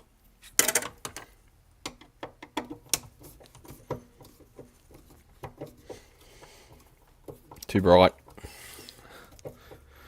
I don't know where that voice came from. There's this girl I used to go to school with named Georgia, and she was a fucking hilarious girl, and just like comedy queen, still is. But she used to chuck this drag voice on, like when she was saying something funny, like, "Oh yes, that's fantastic," and I think I picked that up from her way back in school. Hope she's doing well. I think she's in Europe at the moment. Legend. On you, Georgia. Pretty much guarantee you're not watching, but anyway. It's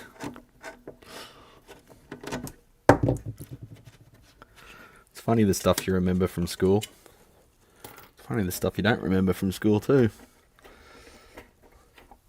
Alright, let's clear space to put this device on the bench. Are we still hanging on somewhere? Or is it just stuck to the... Yeah, it's just stuck to the shellac. Alright. So there's our box. All its cheap, linished with ultra thin plating glory. So the chassis I get are a mirror. They don't have any linishing evidence on them at all. And I just get them from... I think it was from... Tube Amp Doctor or CE, I forget which, but one of them. And they were really well finished, whereas this not so much. Transformer, unlabeled. No markings anywhere. You got, oh hang on, I just realised I'm zoomed way in. Just get rid of this cab. So we've got some room to move.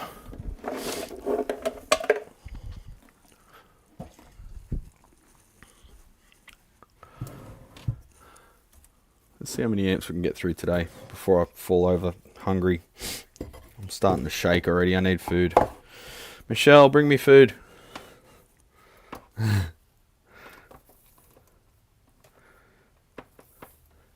Yeah, Jerry.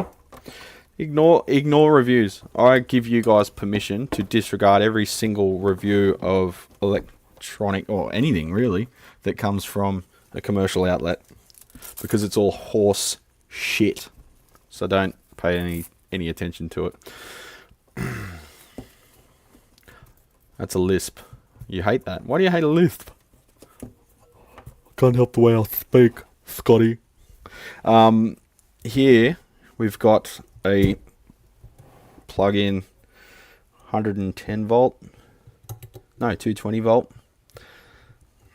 Thought it might be tapping off the primary taps of that. If you've got a 110 volt or 120 volt fan, and you got a universal primary transformer, you can use a transformer as a voltage divider and tap off the 120 volt, or like an auto transformer and tap off the 120 volt for the lower voltage thing. You can also do that for indicator bulbs when you convert power inputs of amplifiers.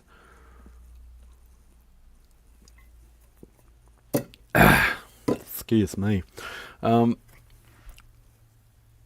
right. Anyone had issues with CTS pots getting dirty real fast? Got fed up and switched to burns. Pots have all gone to crap.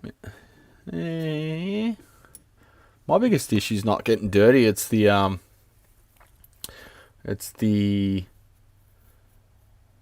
taper of them being wrong. Oh, because it's a speech impediment. People that do it on purpose are jerks. Oh, well, sorry. Well, we can't speak funny now because it offends people. Fuck off.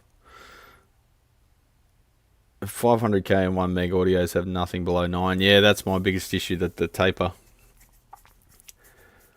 Nothing like an overpriced hand-wired amp with a noisy computer fan. Yeah. Good for recording. Right next to the speaker in a combo. I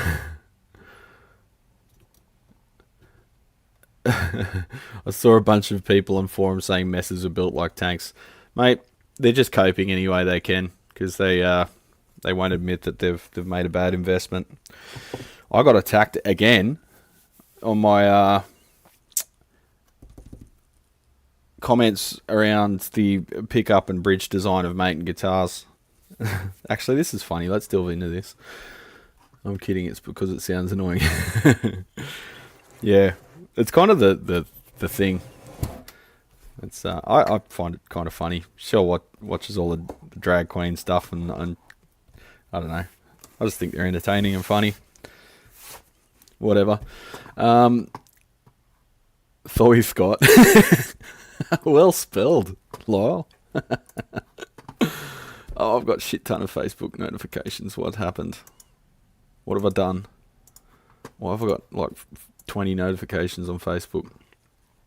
That usually happens when I've done something wrong.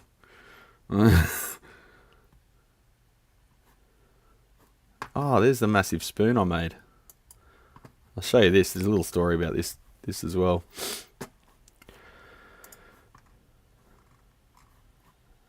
That's back when I had hair. Jesus.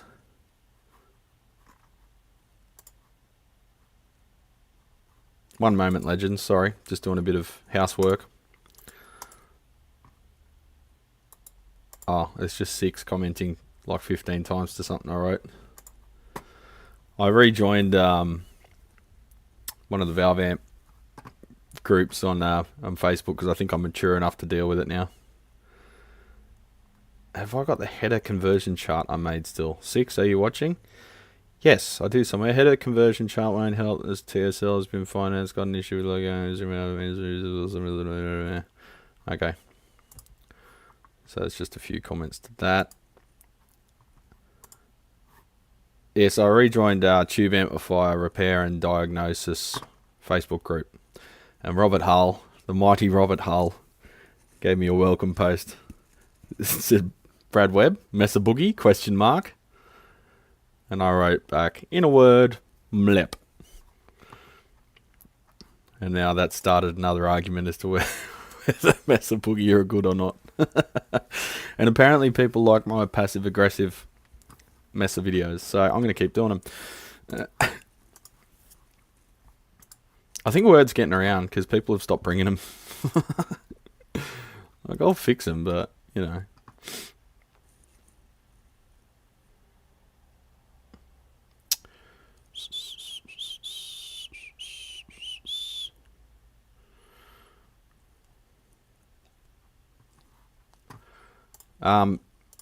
Just reading on the other communication line that we've got there, Lyle. I can smell that transformer. I'll pick a little bit of that shmoo, smell the shmoo, and the shmoo smells like burnt resin. And you get that unmistakable smell. Not only that, but it tripped his circuit breaker and the earth leakage detector. So it's probably got a leak to the core under high voltage. I might put the mega on it later and check that out as well. But yeah, hard short and possibly a ground fault as well. Where am I? Comments. Just going to log into the back door of my YouTube account. One sec. Got a TSL 122 hitting my channel tomorrow. Amazingly, it kills tubes. Crazy, I know. Yeah. Rob's a sweetheart. He is a sweetheart. I want to give him a big hug. Hey, don't blame me for the notifications. Brad, I've been using your list you had for Mesa on one of Lyle's streams to dissuade people from buying Mesas. Legend. Good, spread it around. So, Mlep is a t-shirt. Yeah, it is. Mlep. Mlep. It's basically when a dog licks its chops. It mleps. Because that's the sound it would make if it had vocal cords. Hey, what happened to the super bass? Someone commented. I just got all the parts for it. It's still in the works. Just was waiting on parts because I live in Australia and parts take about a month or two to come here. I'll respond to that later. Haven't responded. All right. So this bloke wrote. Okay, let's see if can I share this without doxing myself. I think so. View on YouTube. So I made a short.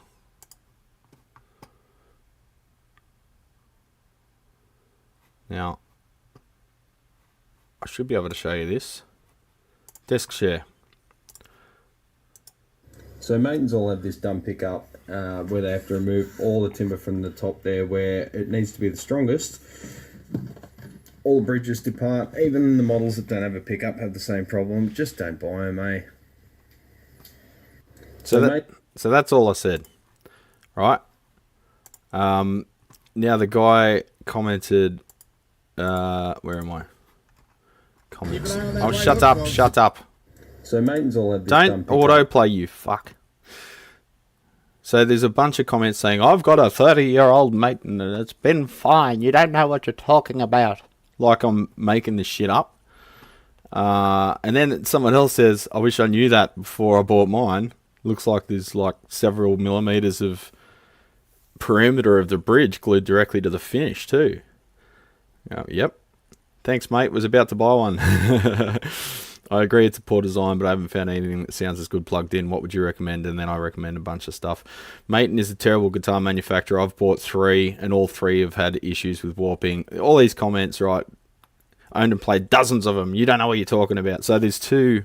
It's like religion, right? So there's 2 completely diametrically opposed arguments. And then this one fuckwit. And if you're watching this, know you're a fuckwit, right? Danny Hooper music. Brad, you need to remove this video. It is false information. Like, what you're seeing in the video didn't happen, and I've like fabricated it or some fucking horse shit. There are people out there questioning whether to buy a Maton or not. As you should. Because they have seen this video as it was fucking made for, you idiot. This would legally be regarded as defamation to the Maton brand. Okay, so a few things. I responded in typical angry. Are you calling me a liar? I try not to say that, but why would I fabricate this stuff? I get one every week in summer. It doesn't mean every single one does it. That's not how sample sizes work. You need to look up the definition of defamation. That was a bit of a tongue twister. I was proud of that. It's not defamation if it's true, champ. I threw in the passive-aggressive champ.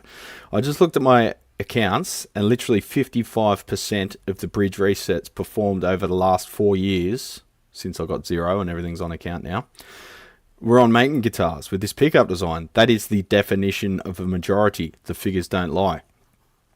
Okay, so there's that. The fact that it actually is happening, so it can't be defamation because it's true. And then there's also the whole thing that in Australia, a corporation cannot sue an individual for defamation. It's part of our law that you can't do that. Otherwise, intimidation would be incredibly easy. So yeah, the guy doesn't know what the fuck he's talking about. So anyway, I probably got a bit angry on that because I'm sick of people getting upset when I try and help them with advice because they just want to keep getting told what they want to already hear, and that's fucking stupid. But anyway, so yeah, I think I need a Mlep t-shirt to calm down a bit. Just get a Prattley Best Aussie acoustic. Yes, they look very good, 6. I think the biggest problem with Prattley is going to be availability because they're such a small organisation. Hopefully they charge enough that they can expand and get bigger quickly and fill the void and provide some competition to Maton. Maton's been around forever, and I think they're resting on their laurels a bit because they're hubris, right? So, yeah, they need competition. But if you hurt their feelings, you're in trouble, mate. Yeah, fuck their feelings. I'm not here to hug people. I'm here to eviscerate manufacturers. I love that word. People are fucking stupid, you don't say. He did respond. I haven't read the comment yet, but maybe I went a bit hard. Maybe I should reach out to him and say, sorry, you caught me in a bad mood. I apologise for being so aggressive. But yeah, when you get it every day, like people getting upset because you're telling them the truth that will save them money. It's like, I really want this car. It breaks down, the engine blows up, transmission needs replacement in a year, but I really want it. And someone goes, mate, maybe you shouldn't get it, like, because it's a piece of shit. Fuck you, what do you know? Like, how do you help someone like that? They just want comforting lies. And fucking they can find that somewhere else. There's plenty of other places you'll get that. The majority of other places is where you get that. It's pretty rare that you get the truth. And if I told comforting lies and had sponsorships on every channel, I think I'd puke a bit in my mouth every day, and my vocal cords couldn't take that. It's hard enough to sing how it is, let alone having vomit on them all the time from my own self-disgust. Yeah, anyway, it's done, mate. Move on. Thanks, Michelle. Thanks for telling me to shut up. Bring me breakfast if you're going to have opinions like that.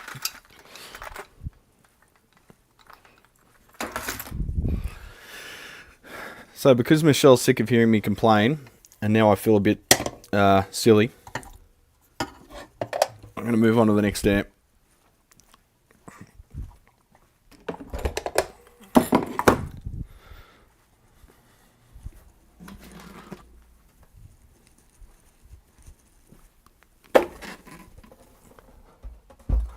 Rivera 5512. Symptoms include let me just check that actually. I think it was hum in the reverb.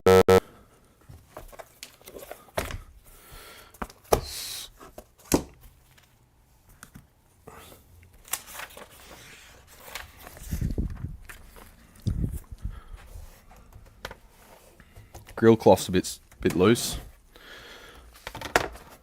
Yeah,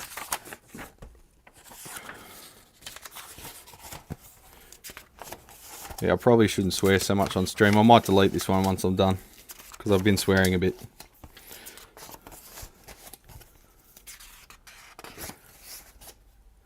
I feel embarrassed now because I ripped into that guy and probably doxed him. Maybe I should delete the stream. That was a weird buzz sound. What was?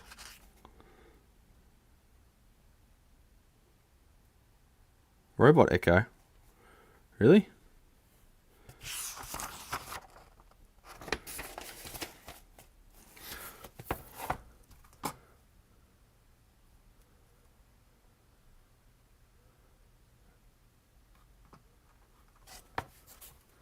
Swearing is a sign of high intelligence. I don't think so, Wes.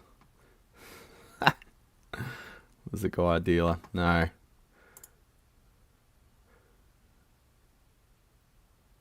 Gonna split. See you, Richard. Just part of my charm. Yeah, I don't know. I feel bad for doxing the guy now, but it's all available in public anyway. It's all on the chat. Alright, so it's been in long-term storage, working okay prior, lights on, hum, no signal. Reverb tank intermittent. Sound like old coil buzzer. Did it twice for a brief moment. Don't know. Could be the connection to the mic.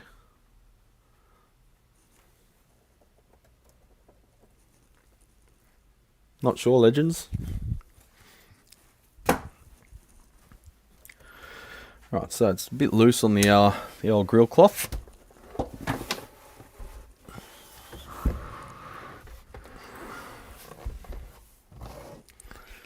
Valves look intact, that's cool.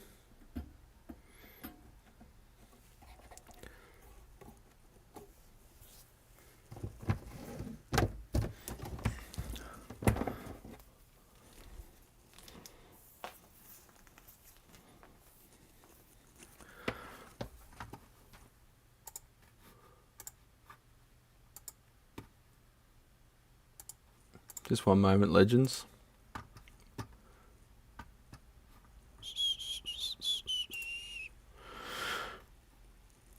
Ugh, need more sleep.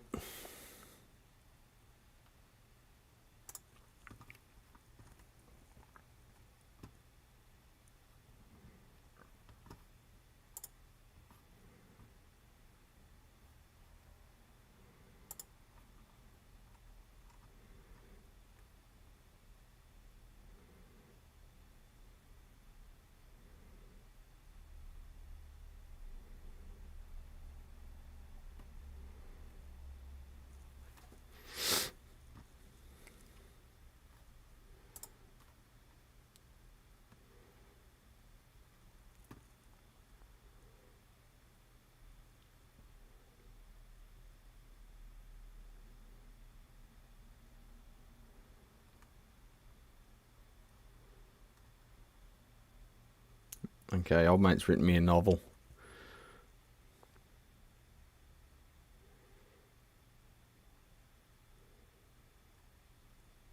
What?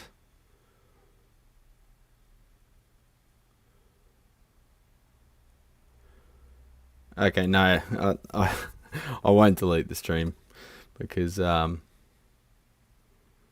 yeah, I think, although I feel bad for being very unprofessional, I was born unprofessional, baby.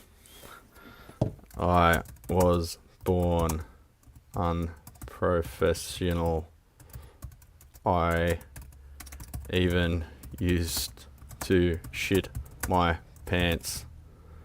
Can you believe it? How's that for unprofessional? Alright, I'm not deleting the stream because the guy is a dickhead. Moving on.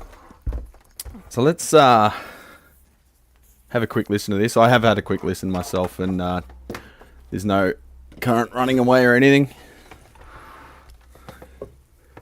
We'll crack it open and have a look, but for a sec we'll just have a quick listen.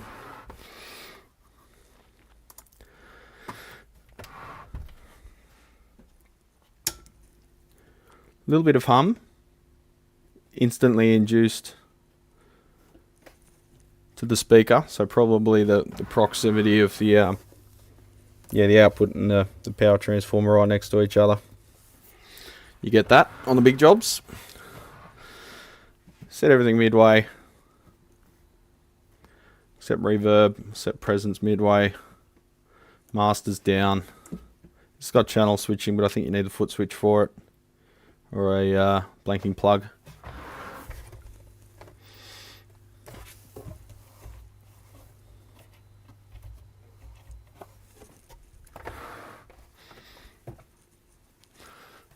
Let's grab the guitar and just you guys can just put up with the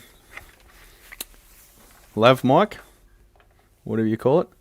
Terrible schematic for that Rivera if you need it. Oh, legend. Thanks, mate. I'm used to terrible schematics.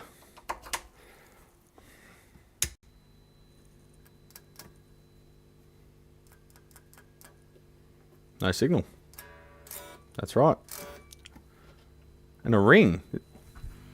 You hear that? It's like a 4 kilohertz or something ring. 3 kilohertz. No.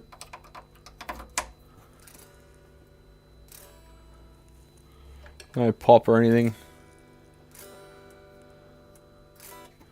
I tried this out yesterday and it was producing signal.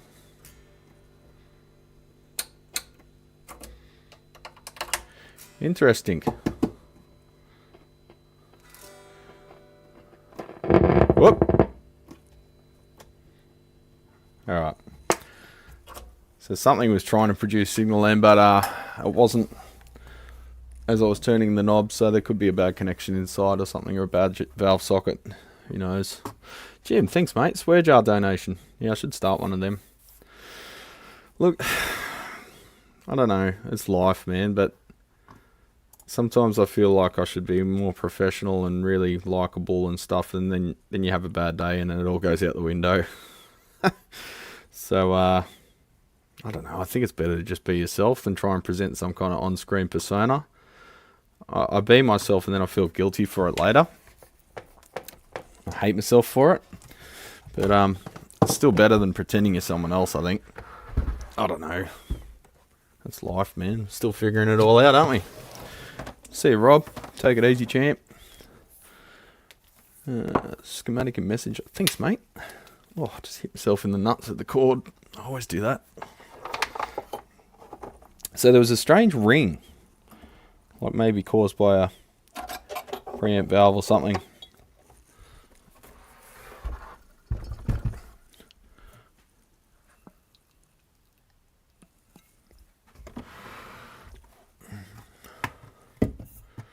Jackie in the grocery store. Grab me some nachos while you're there, would you?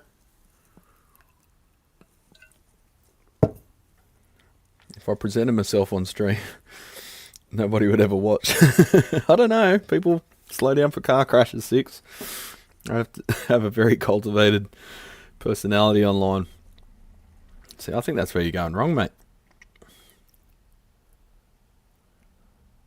Performing a cap job on a Fender Showman as I listen and watch. Legend. Good on you, Emilio. Fender Showman. You know why they were called Showman? I believe it was designed in tandem with Dick Dale. And that's why the heads were really tall, because he used the hell out of the reverb. And to get it in a head format without inducing a lot of hum from the power transformer into the pickup coil of the reverb tank. They had to make the head taller to get it away from it. You still sort of get a bit of hum in it though, even with the tank with the pickup end furthest from the transformer. So this has some looks like brother printed labels on the back. 250 volt, 50 hertz, 60 hertz, T1.6 amp, 250 volts. So I think someone might have done a mains conversion of this.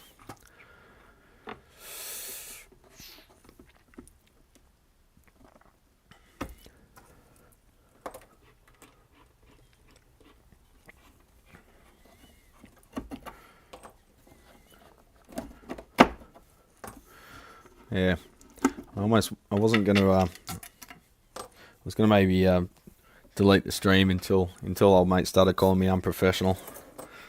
Now I think I'll leave the stream up. I remember seeing that Lewis Rossman. I mean, these people have got to think about who I get inspiration from. People like AVE and Lewis Rossman were the reason that I started YouTubing. So calling me unprofessional is actually a little bit of a mark of honour. Because the professional people just say everything's cool and get their little paycheck from the manufacturers, don't they? So if you want to view that, like I say, there's plenty of channels that do it. So there's no dearth of content there. Dearth Vader. Alright, it's got machine screws everywhere, even threaded inserts into the cabinet like I use, which is good. Old MXR AC pedals used a couple of 1 watt 56k resistors on each side of the power transformer main for 220. Really? Well, I guess with tiny amount of current that'd work, wouldn't it? Little, almost like a dummy winding.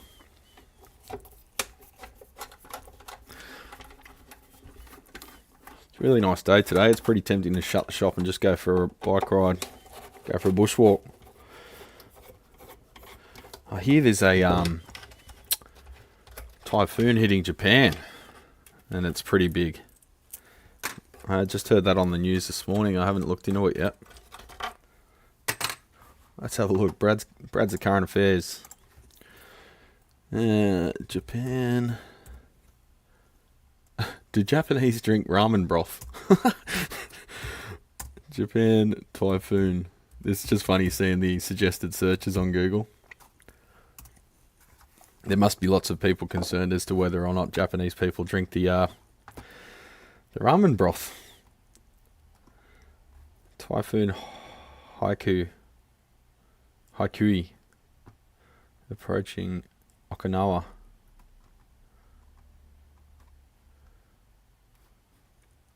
Let's have a look on Windy. Have I got the app on here? Earth Wind Map. Earth. I like this website. I'll give you a link to it. It's really cool. You can look up particulates in the atmosphere and everything. A bushwalk. Is that what they call it in Australia? Yeah, well, I don't know what you're talking about, Jeff, but yes. Yeah, check out this website. It's pretty cool. Oh yeah, there it is. Oh, it uses a bit of processing power though, so it's a bit slow.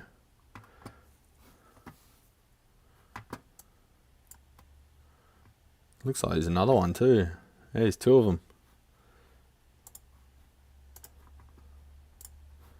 There's one. It shows the wind speed color coded there. There's a little menu down here you can open up, and you can click 127 kilometer an hour wind there, 102 there. This one over here, 87. It's pretty scary. So there you go. Just thought you might like that. I hope they're alright. I hope they keep their head down.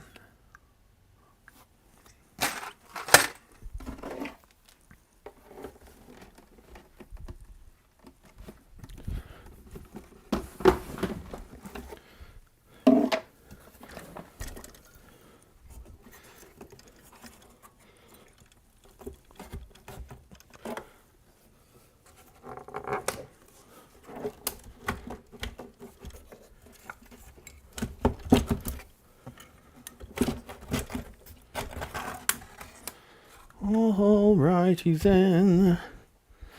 Let's get me blocks out.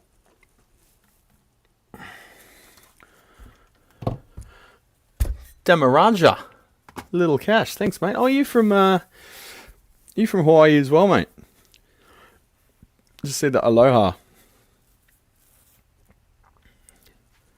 Andertons. Now they are pros.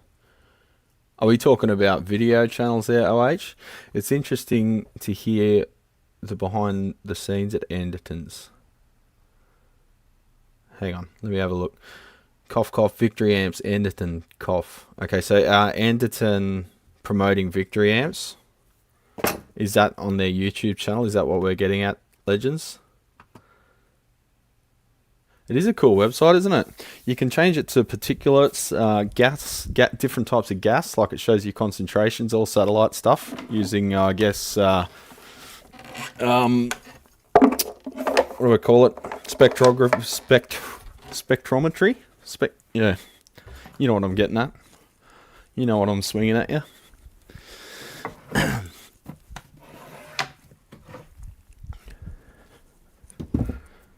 Can do amazing things with satellites.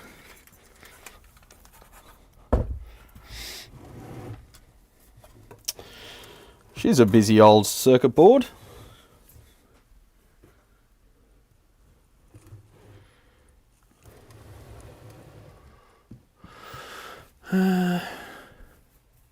Yes, they got caught. Same owners. Oh, is Anderton owned by the same people that own Victoria? KDH called out Anderton's for being involved as a partner with Victory but never disclosing it and actively promoting them on their site. Yeah. Exposing the captain for what he is. So I'm not across this, but it just sounds like pretty typical behavior in this industry. KDH called Lee Anderton out for not disclosing his partial ownership of Victory. So, I don't think I've ever had a Victory. I haven't really seen any out here. But from what I gather, they're just Fender clones, aren't they? Like, why are they so revered? Like, aren't they just Fender clones? Like a 5A3 is the exact 5A3, like down to, yeah, I don't know. These guys out here that do Fender clones as well, they're called Achilles amplifiers. I think I've had one or two in, but it was just simple stuff like valves, and the build quality looked okay. I didn't get right into the nitty gritty to see if they were just straight clones as well. But yeah, they're just cloners, I think. And so I don't know why everyone falls over in love with them. They're just Fender clones. You can make a kit on Mojo Tone for the same thing.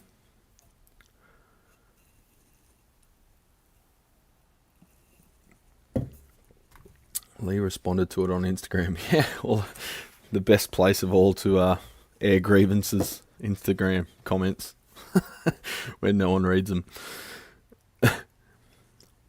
Does a lot of that stuff. Okay. And no, Anderton's is an owner of Victory and hiding it in violation of UK's advertising laws, really. He also disclosed he's part of a buying group, which is also standard practice for house branding.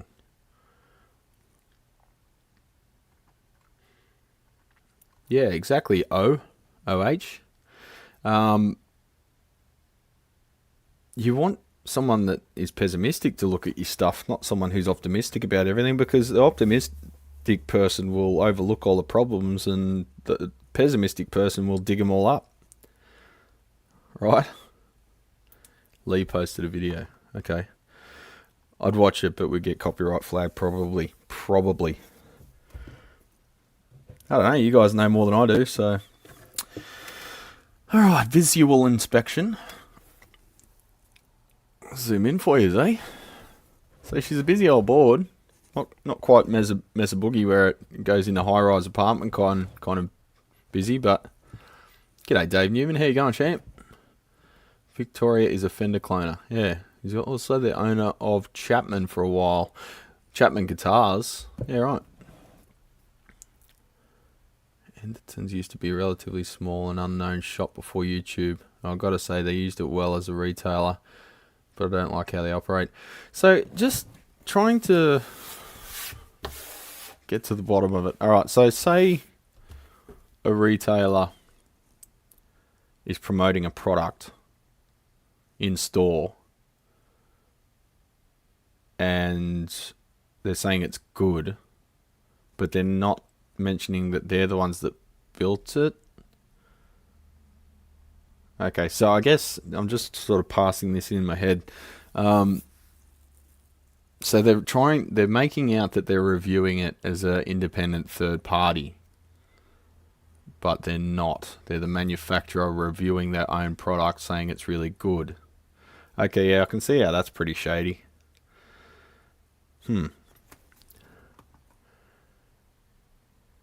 I've never watched an Anderton video. I thought they were just like Sweetwater, just a sweet twatter, just a annoying, persistent retail company. So I kind of just ignored them. But we're in Australia, so I wouldn't need them for anything.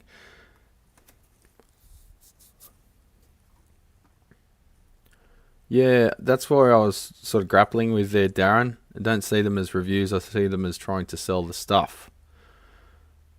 Yeah, I'd have to watch it to sort of see the tone of it. But yeah, I think there's a bit of nuance there that maybe makes it not so cut and dried. But if there's laws in the UK preventing that and they've violated them, then it's pretty black and white. But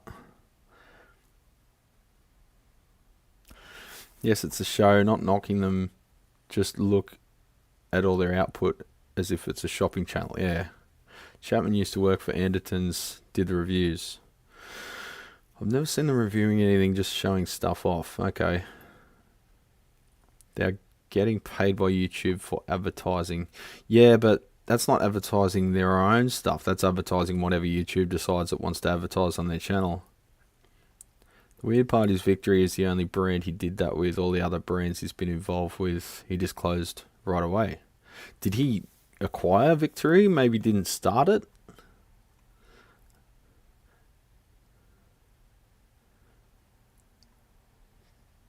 Dunno, bro.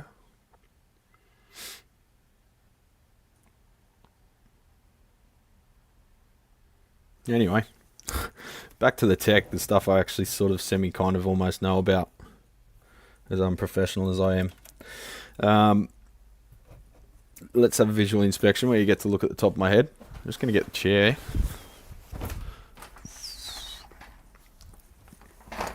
We might give it some power again and put a bit of signal through it, just sine wave, because I know you love 1K, 1 kilohertz sine waves.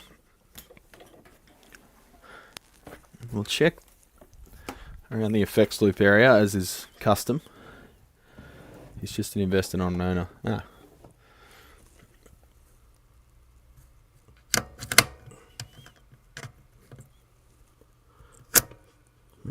Minimum load 8 ohm. We've got a 16 ohm speaker, but we're only putting in low power for a sec.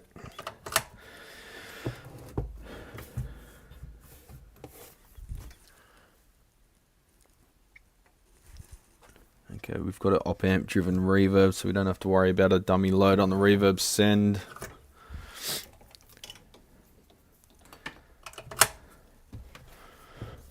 Oh, yeah, I've got people sent me emails. Hang on. I'm not ignoring you.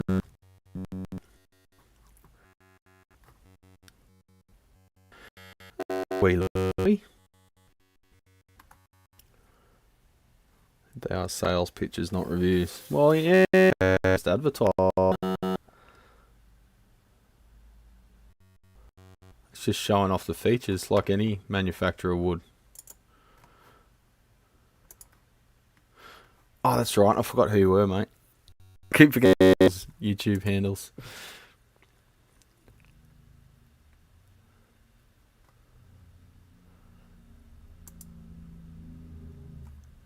Okay, so this is going back to the corrosion on transformers.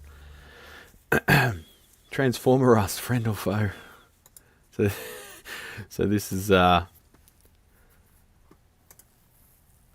let's see if I can just copy a short address here and see if it works.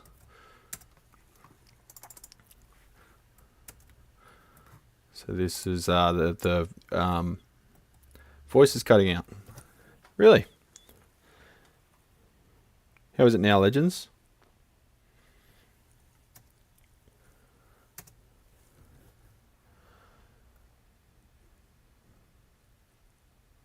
Probably battery, yeah. No, still got the green glow. It starts flashing like orange.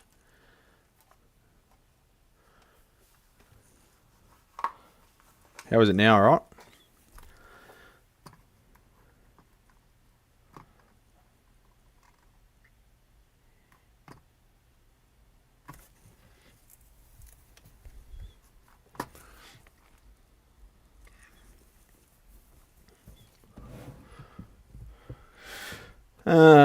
What am I doing? Yeah, it seems okay now. Wasn't cutting out, it was a robot voice. Seemed to recall restarting the interface, sorted it. Yeah. Was bending over. Testing. Could be interference from the lights, maybe.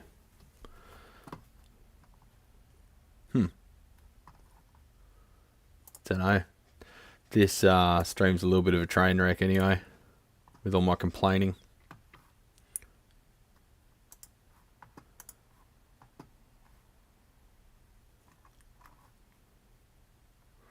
Now, there was something else I was going to check. What was that? Oh, Messenger. Schematic.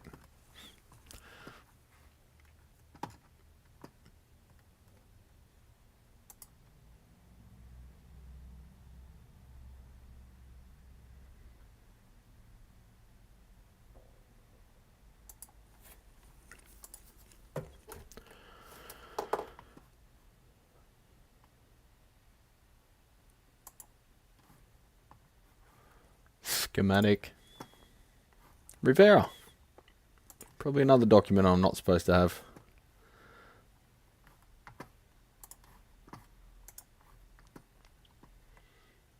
Tell us what you really think, Brad. Yeah, that's the problem, Scotty. I probably do that too much. I should probably just shut up more, eh?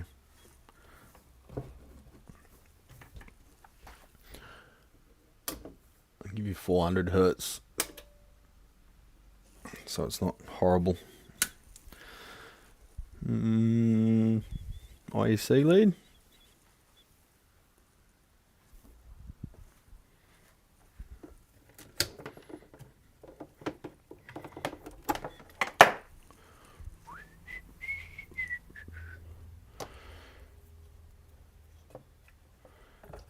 Yeah, that's what I'm going to try, James.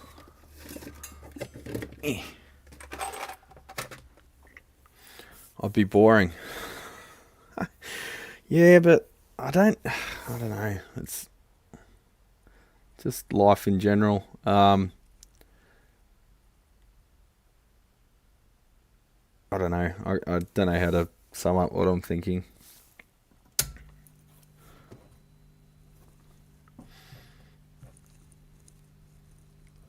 I don't want to be a controversy channel. I want it to be a clubhouse, sure, place to hang out, a pub, a place where you can speak your mind, but I don't want it to be a bully channel, and I don't want to have a bunch of followers that I can sick on to people like they're guard dogs, because that's pretty cowardly. I've seen other channels do that. Oh, my fault, my 500,000 subscribers might have something to say about that and shit like that, you know, like, just be a man and take responsibility for your own battles. Don't make your minions fight them for you. I don't want to be like that. I think it makes me feel a little bit, I don't know what I'm trying to say. Feel a bit pretentious, you know. Anyway, 40 watts in standby.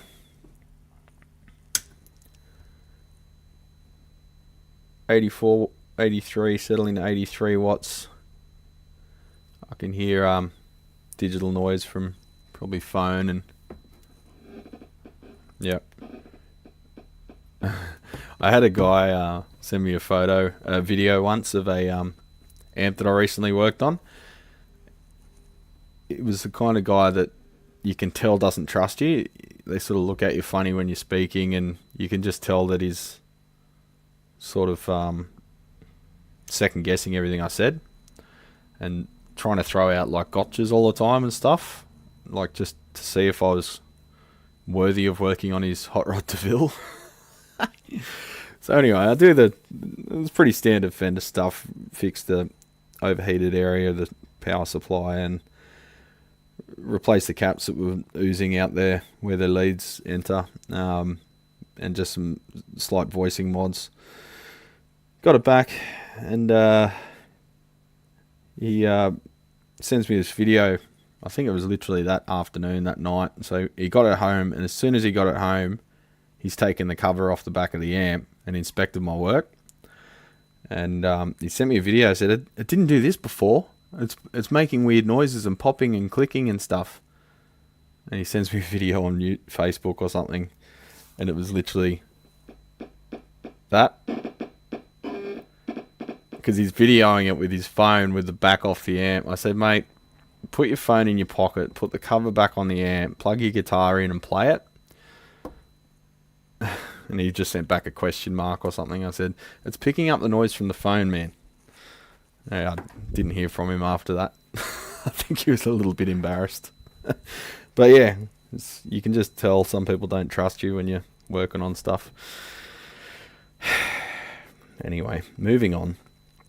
So there's that ring, and it's physically coming from the amp, not from the speaker. Now, I've seen this before,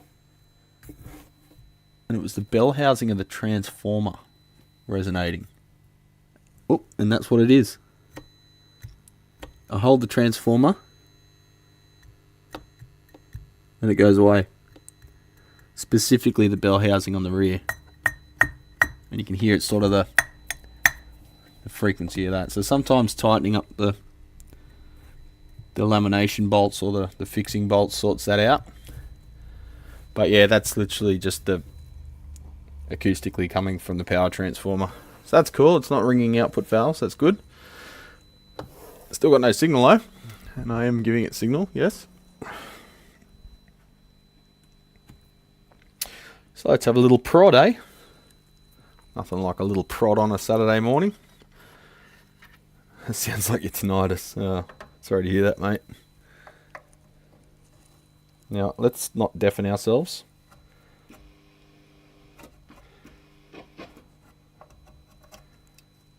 Alright, so I don't think it's the effects loop jacks. You can hear that one getting noisy when I open up the contacts. Let's give it signal straight into the... It must be getting signal from there on, so we'll plug into the return. We are getting signal, but a lot of noise, regardless of the settings.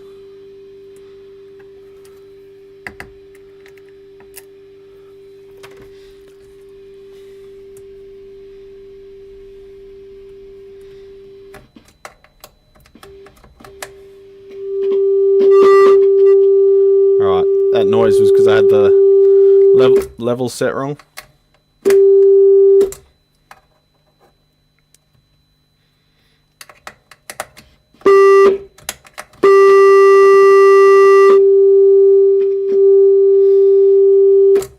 Alright, so we're getting signal from the effects loop on, not from the front end.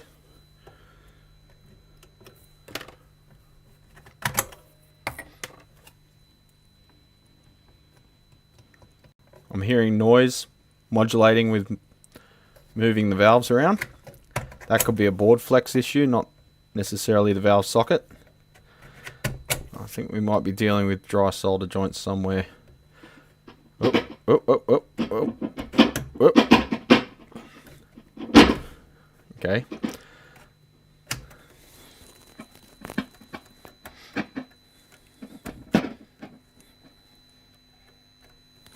This valve shield's stuck. There we go. Alright, I think we might have a bad valve there, champions. So I'm going to pop out. No label. That's handy.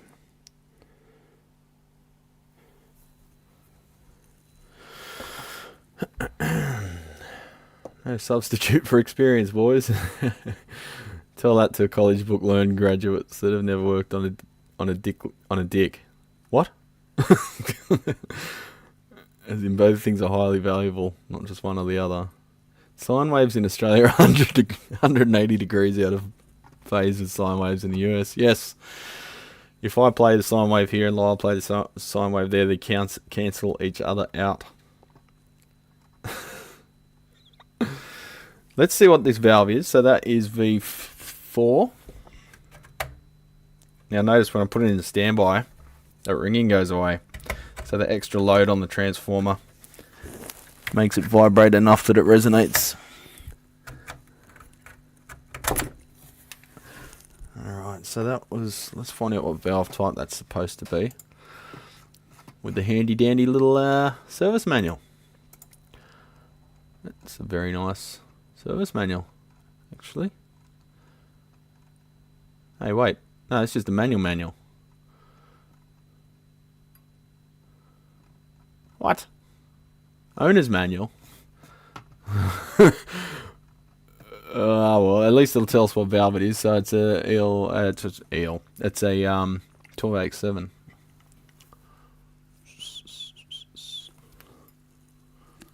AX7. Let's put in my favourite tube amp doctor. 12AX7 WAR. WAR.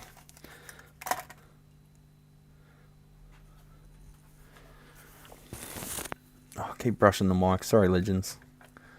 I'll probably deafen you again. I can't hear anything happen here when it happens, but I know it's probably really loud at that end. Let that one warm up for a sec. Yeah, you sent me the user manual.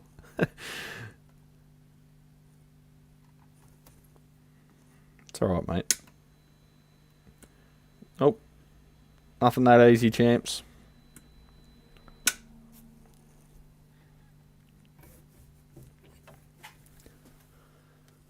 Just give it a wiggle.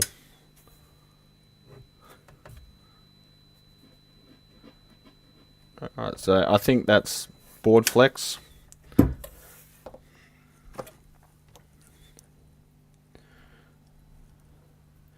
Causing an issue somewhere. There's lots of connectors on this board, so it could be one of them needs reseating.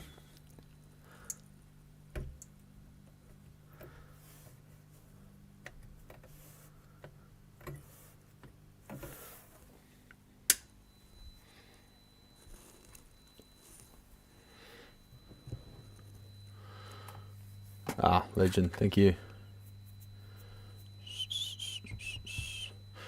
Yeah, the toilets don't spin, legends. Do you want me to go show you one? I better clean the skiddies off first. From what I understand, US toilets have a lot of water in them, or at least some of them traditionally did. We don't. We've only got about 4 inches of water in the bottom.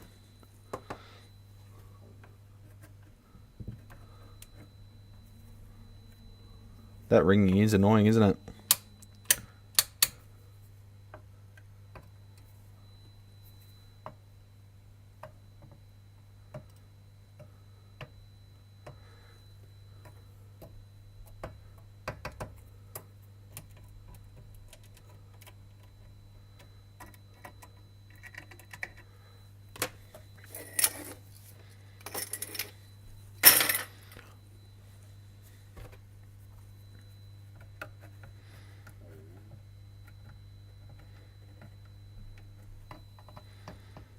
It's almost time to finish the stream, legends. I hate to tell yous. And try and stick to 9 o'clock. So that gives us, what, 7 minutes? I'll go off my watch. So that gives us 10 minutes. 11 minutes. Left of stream. Quality, not quantity, am I right?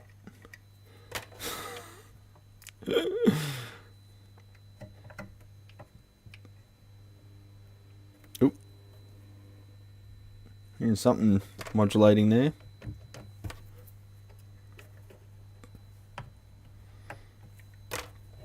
Alright. Okay, if I pop V1 in and out, there's no pop. If I pop V2 out, there's a pop. So V2 is suspect. Oh, you're making spaghetti and meatballs. You legend. That's going to take you a bit from scratch. Let's pop this one in V2. Because if the signal's not making it from V1, chances are it's been cut off by V2.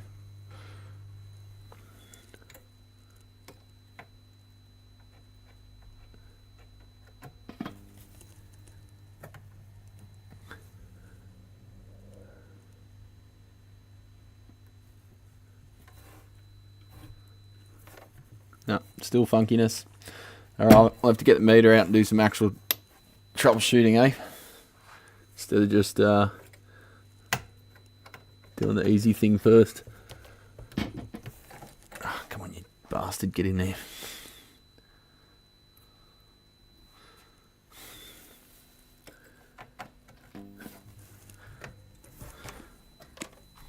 You hear the little buzz that happened then when I plug the valve in? That's because it's got DC heaters.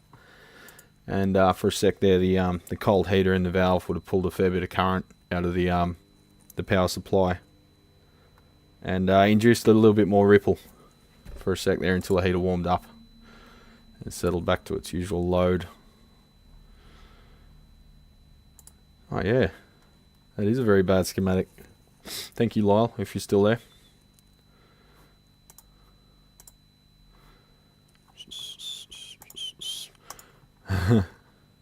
It's readable. I've worked with worse.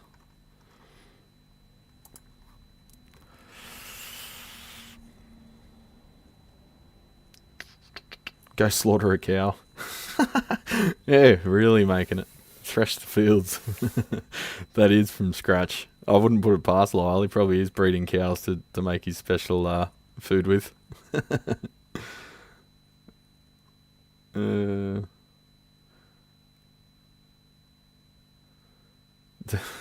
Do Aussie toilets have a poop shelf like German toilets?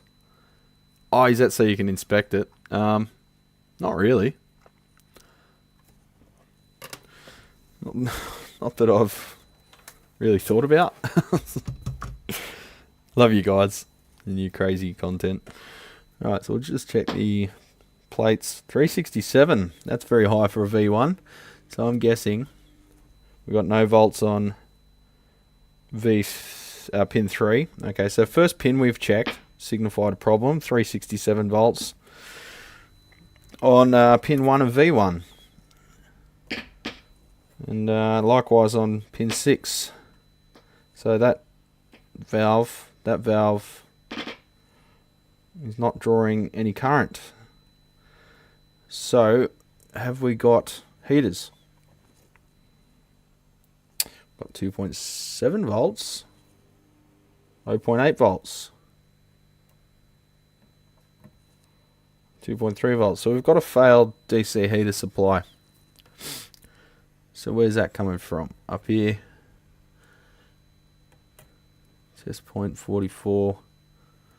So probably the reason we've got FX loop return is because the phase inverter is probably on AC heaters, because you don't need that kind of noise reduction up there.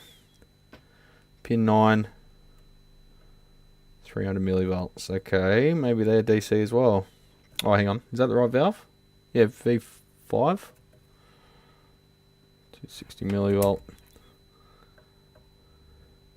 Okay, so we've got a little bit of signal fading in now. We've got 8 volts on the heaters. So I think we've got a failed regulator. DC heater supply. Let me just have a quick look at the schematic.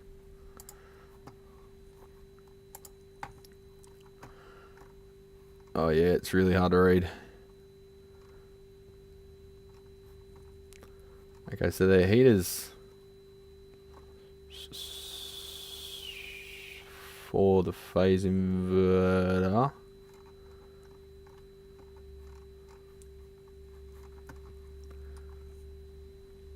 Oh man, this schematic sucks. Let me just show you what I'm looking at.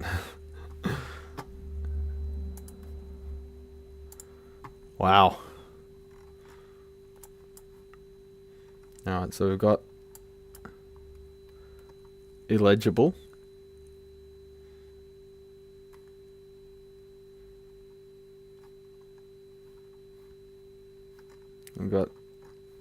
bipolar supply here.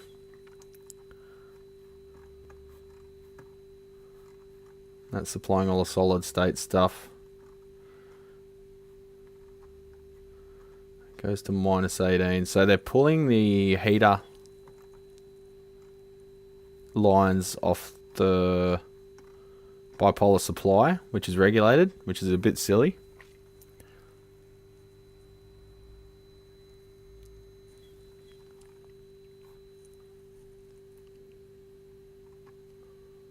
You can't even sit, like the line goes there, it disappears. Obviously there's a vertical line there, but maybe not. Yeah, it's a pretty bad schematic. So point being, we've got a problem in the DC heater. So I might have to just pull the board and check the solder connections underneath. We're on DC, yep. -18. Try not to short anything out, which is very easy to do with regulator pins. We've only got 8 volts on the +18 regulator. So it's getting input pin 24 volts. An input pin on the negative regulator, it's -24, so they're both getting what they should be, and the negative one's producing -18, the positive one's not producing 18 though, it's only producing 7 odd volts. So that's our issue. It's probably a cooked regulator.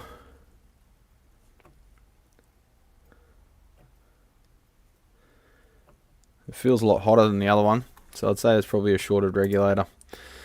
So, legends, I think I'm going to take off and have some brekkie and then sub in a new reg, see if that sorts it. And if it does, then we can probably quote a service plus that. What's the date code on the caps? 1992. So, I just had a Soldano stereo series 2 amp in with Nichicons from 1990, same series as that cap, VXM series, and it had some fail caps in it, so they don't last forever. 1990 seems like yesterday, but it's starting to be the age where we probably want to think about changing the caps if reliability is the name of the game. If it's a just a knockabout amp that you got at home and it's not mission critical, just make sure you got the right fuses installed, and you probably get away with dealing with it if it's an issue, knowing that perhaps the amp's not performing as it was designed to you know, the maximum specs. But if budget's an issue, you can probably get away with it. But if you want a mission critical amp and you're a professional muser, you definitely want to preemptively change those things regardless of what the tone snobs reckon. Having an amplifier sustained in a certain state of decrepit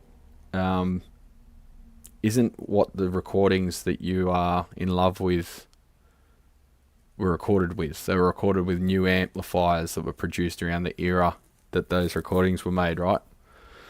So if you want those sounds, keep the amp in as new condition, right? Because like the Beatles didn't go forward in time and pick up a 40-year-old 1965 deluxe reverb and then go back in time and record with that. They recorded with a brand new amp because they were the Beatles and they could afford brand new amps. So I think that you know, having an amplifier in pretty much as new condition is a good thing. Anyway, that's way too much ranting for one episode, so I'm going to take off. We've got 10 seconds left, 8:59, 50 seconds. So I know I sort of scammed you a bit, 15 minutes the start of the stream delay, but take it easy, legends. Have a good weekend. I'm sorry for all the ranting, and I'm sorry for anyone that I doxed or abused on this stream. I love you all, even if you're dickheads. So have a good one. Talk to you maybe next week.